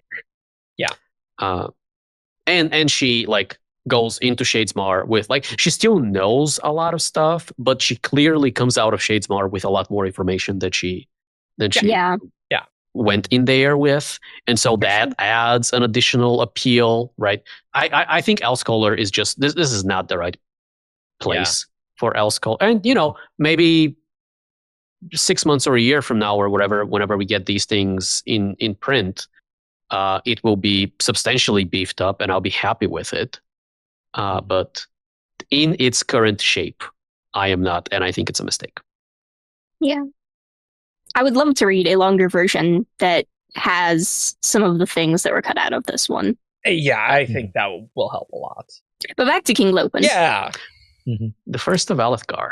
Yeah, what other things do you guys want to talk about King Lopen?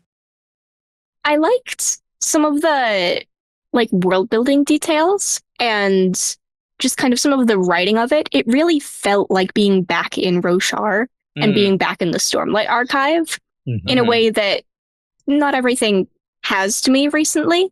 And it felt really nice. Like there was this one turn of phrase where Lopen was seeing Elhokar kind of settle down a bit, and he describes it as seeing a sphere rolling and finally come to a stop on its flat spot. Oh, that's cute. And that being a satisfying thing to watch. And that's just such a good turn of phrase to me. And that it's an in-world thing that a Rosharan would say, and that it also just makes sense and clicks that would be satisfying to us. I feel like we haven't had quite as much of that immersion, or at least I have not felt that immersion in Wind and Truth, for example. So I really liked the story and how it just had like a couple little details like that. Some of it is, I think, and I've talked about this before, about how Roshar used to be more of a character in the early Stormlight books. And so this very much feels like it fits in that Way of Kings, Words of Radiance Time period. Time period, but also like, I don't want to say Style. vibe because I've been using vibe a lot, but recent books have had very like high stakes, serious plots that we are dealing with, and we don't have as much time to like immerse ourselves in the world necessarily. Whereas early on, there was a lot of world building. So much of Roshar was new to us, right? And so all of these little things had their own charm, which contributed to our overall feel. love. Yeah. Make some Supalas. Yeah. Like the plot is low, but the character's high, and the world feels like real and things. Like it's Make nice. some Supalas, learn about how this is a traditional food that the Herdazians make, like when the rains stop during the weeping. Yeah. Like all of The Oaths of Honesty. Yeah, like that's a fun added thing that's never been in the books, but I'm like, yeah, okay, that makes sense. And nice to see some Herdazian reflections of Vorinism, like because they would express it a bit differently. So I'm like, okay, sure, Yeah, that sounds like, great. and there's like little things about like it's not technically a hava that Elhekar's wearing. Like, It's for a holiday celebration. yeah, it's like the little things like that. Yeah. A lot of fun. I think the continuity error that I thought about the most was like, isn't it by the weeping? How do they have so many spheres? But you know, There was a high storm that just went through. Oh, okay, yeah. But was that mentioned in the story? I don't think it was mentioned in the story. No, that hasn't happened. But it happened. No, that hasn't happened yet. Well, if the rains have stopped, it's after. The rain stops in the story. Well, but Kaladin also leaves Elhokar here a couple of days ago, doesn't he? Yeah. I got the impression that this was not too long after that. Okay, so maybe people just have not, like, because they didn't expect a high storm, they haven't left their spheres out, which is why No, sorry. The issue is that like they're just like, oh, we have tons of Stormlight and infused gems, and I think I got the timeline a little confused with the weeping. Yeah. So okay, then high storm did go through. Yeah. Yeah, and if he's there for a few days, then that's fine or whatever. Yeah, so some minor things, whereas the Jasnah things feel like more core Jasnah issues. That's my issue. Are there any fun nonsense cards that we want to shout out in this thing?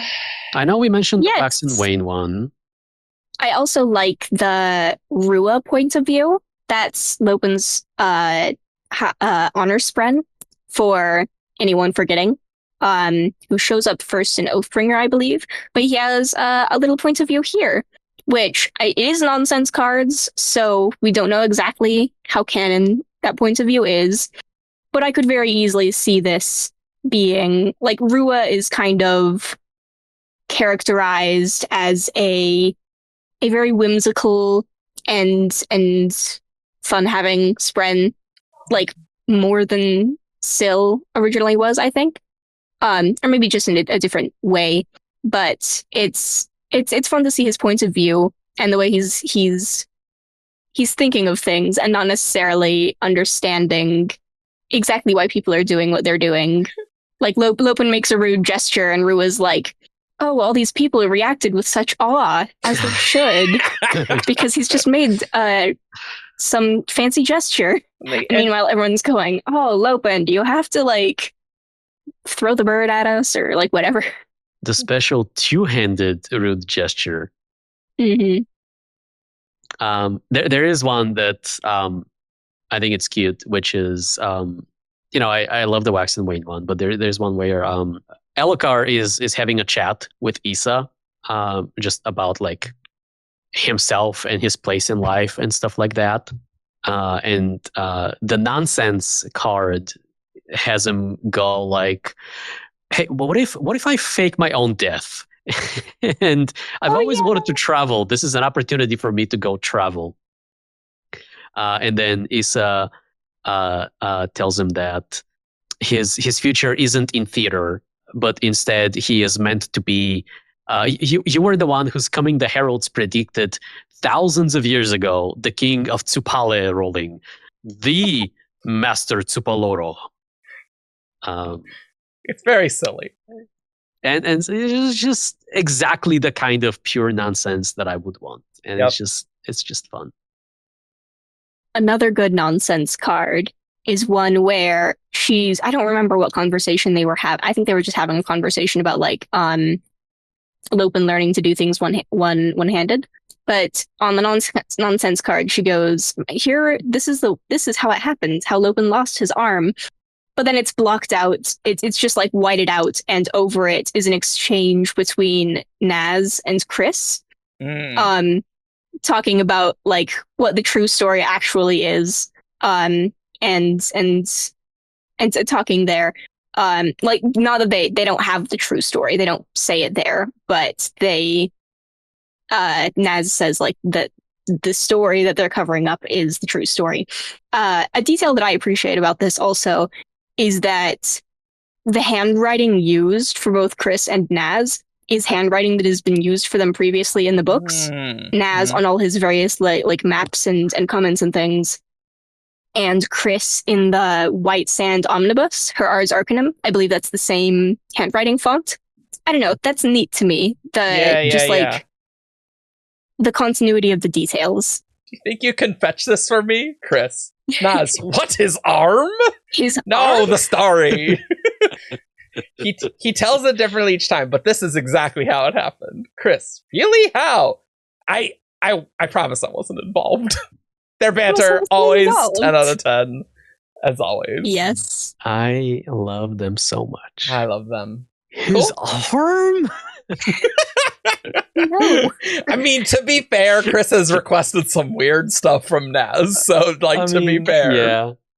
I call it the Lopen paradox. A couple more small notes. Mhm. The story mentioned Angstspren, and I feel like I have to protest Angstspren existing, because if they exist, shouldn't we be seeing them around Kaladin like all the time? Especially in Shadesmar. All the time.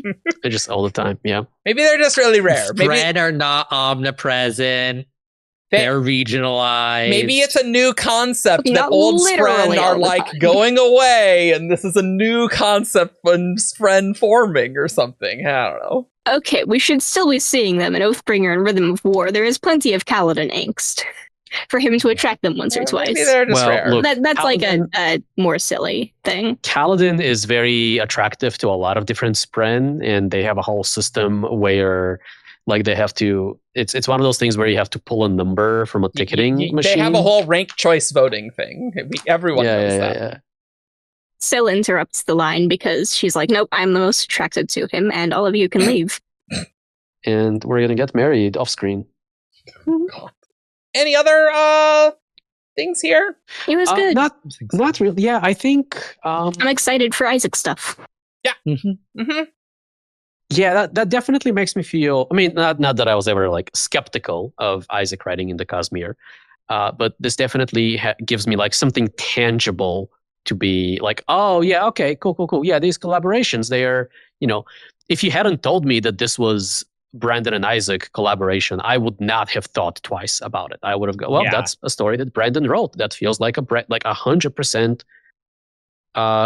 Brandon's story in a way that I don't feel about Elsecaller, by the way. So, Dan, maybe you can. It still felt very Brandon in the way that the Jancy co-authored stuff, like the Skyward novellas, still feel very Brandon. There's like a little extra shine on them that you can tell something is different, but they still very much feel like Brandon written stuff. And Skyward. They feel like Skyward. Yeah.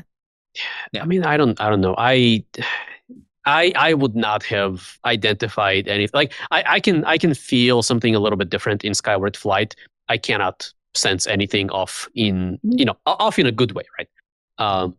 In Lopen. I do think Lopen. the Skyward Flight prose was a little bit different, I think. Yeah. And I really just think Elsecaller, like, if it started as 20k and you have to get it to 8k words, ouch, Yeah. that's rough. That's real rough.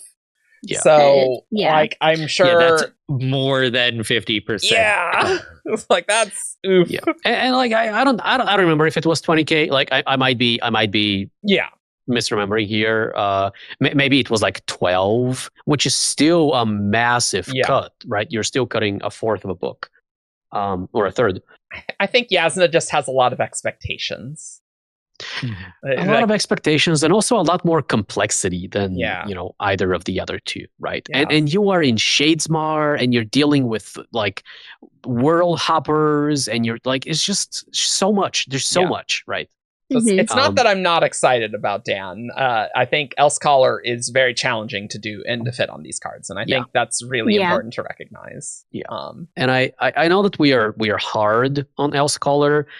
And I don't think we are unjustified in doing that. Like, I think the story just as presented has issues.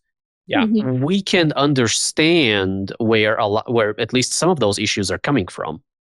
Yeah. Which, we're not like throwing anyone under the bus, we're not lynching anyone or anything of that nature, but we can still recognize, or we can still acknowledge that this piece of art, well-intentioned as it was, just did not land. Yeah, and if it landed for you, that's awesome. Of course, I've definitely. I mean, there hasn't been. If it landed for you, tell me why, so I can rewire my brain and also make it land for me, because it bothers me on a fundamental level that there's a piece of Jasnah thing that I do not like. I was legit so upset. Anyway, I hope there will be more Storydeck things eventually, and I hope they will be released separately. I would not say, even if the cards existed, that you should run out and buy cards. Like, you can probably wait. Some, like, I think Lopen, very good. Some people may or may not like Elsecaller, but please do not spend $200 on these stories. I like, if you're just looking for the stories, don't spend $200. I would say. Yeah, I feel like this was ideal, like, as a convention game. Yeah. Like, I think that worked quite well. Like, the art is a fun component of the cards. But, like, the stories, they're not that special. No, you can absolutely. Yeah. Anyway, let's head on over to Who's That Cosmere Character? This character is from Roshar. Menace, Tien, Tom, Raise, Void in drag on a horse. It's time for Who's That Cosmere Character? Caw. You know how the game's played. You send 5 clues and a character to WTCC@smtchart.com. I read each clue aloud, and after each clue, these guys have a chance to guess who's that Cosmere character. Let's begin. This one is sent by Unsaxon51. Nice. Clue 1. This character is a POV character. Is this pre-Wind and Truth? It is pre-Wind and Truth. Okay. Well, Ian's like, I'm asking this time. I'm gonna guess Ash. Ash? It's not Ash. Jasnah. It's not Jasnah. This one? I was rolling my eyes because I opened 2 Ashes back to back. I'll guess Lopen. It's not Lopen. Stick to the theme. Clue 2. This character has direct contact with a shard. Nightblood? It's not Nightblood. That's pretty direct contact. I don't know. Yeah, just not wrong. Kelsier. It is not Kelsier. Wax. It's not Wax. These are all very direct contact. Clue 3. This character is well liked by most people who meet them. Light Song. It is Light Song. Hey, hell job. yeah, nice. So good. Nice. I opened a nonsense card that says all the travel times are wrong. Cut the numbers and be vague. Oh, that's so relatable. Surprisingly relatable. All the travel times are wrong. Yep. What are the other clues?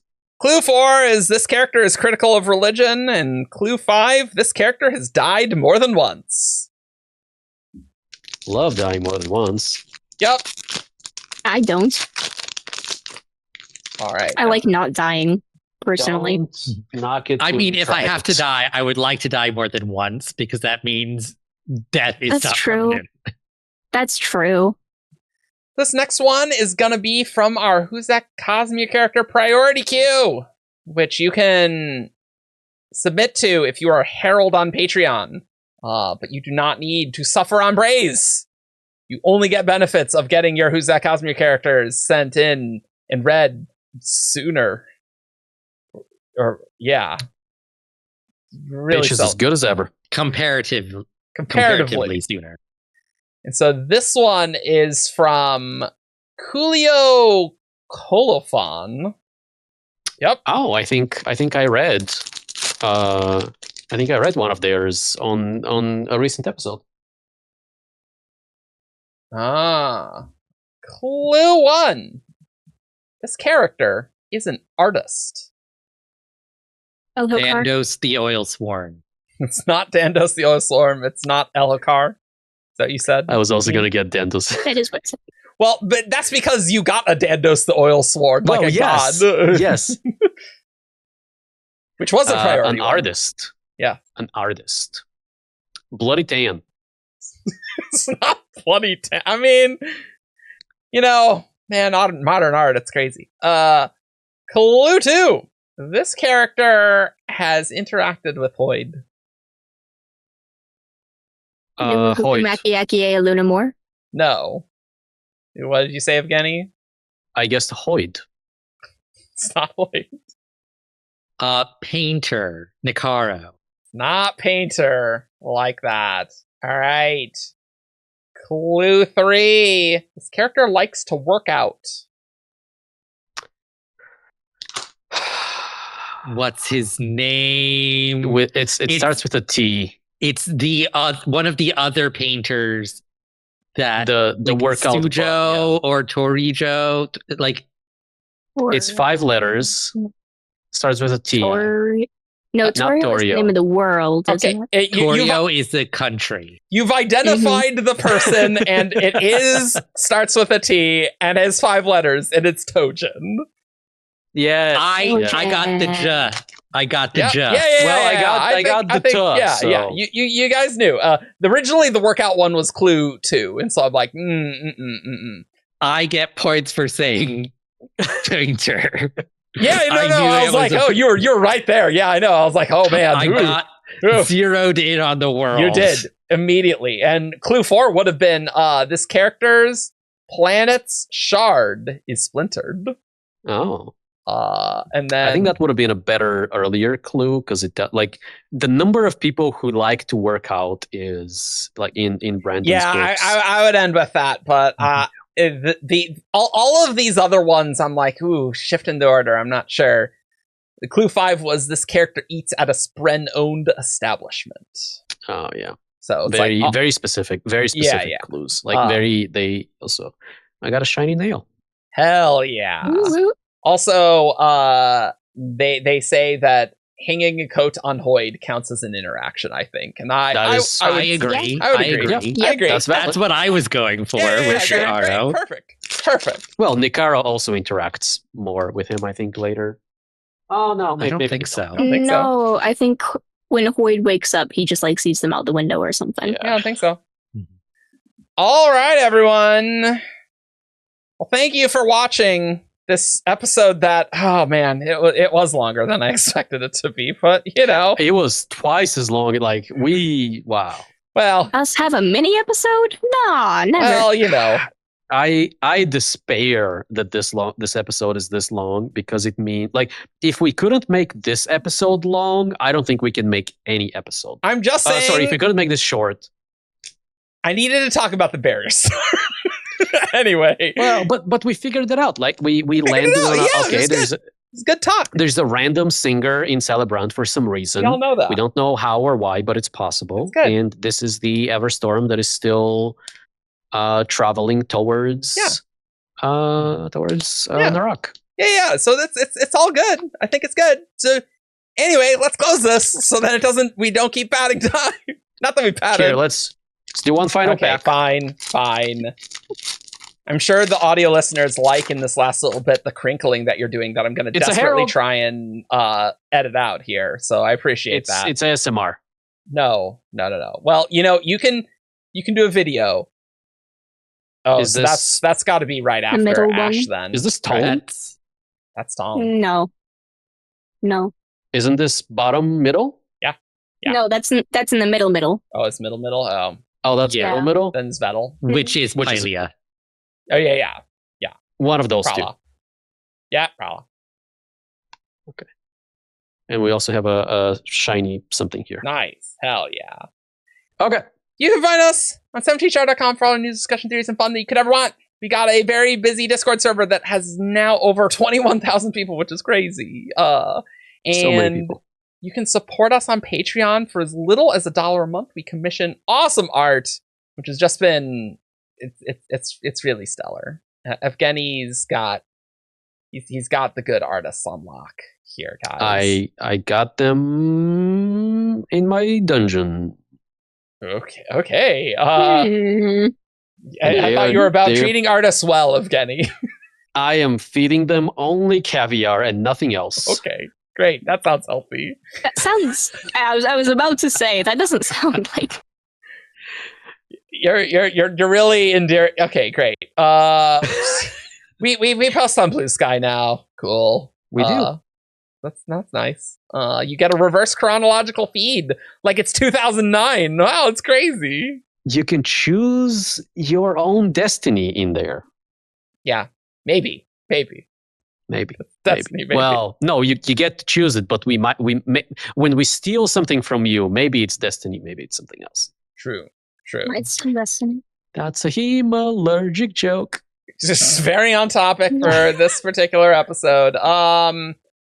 Anyway, I don't know what's going to be the next episode. I'll see you next time. Bye. Bye. Call.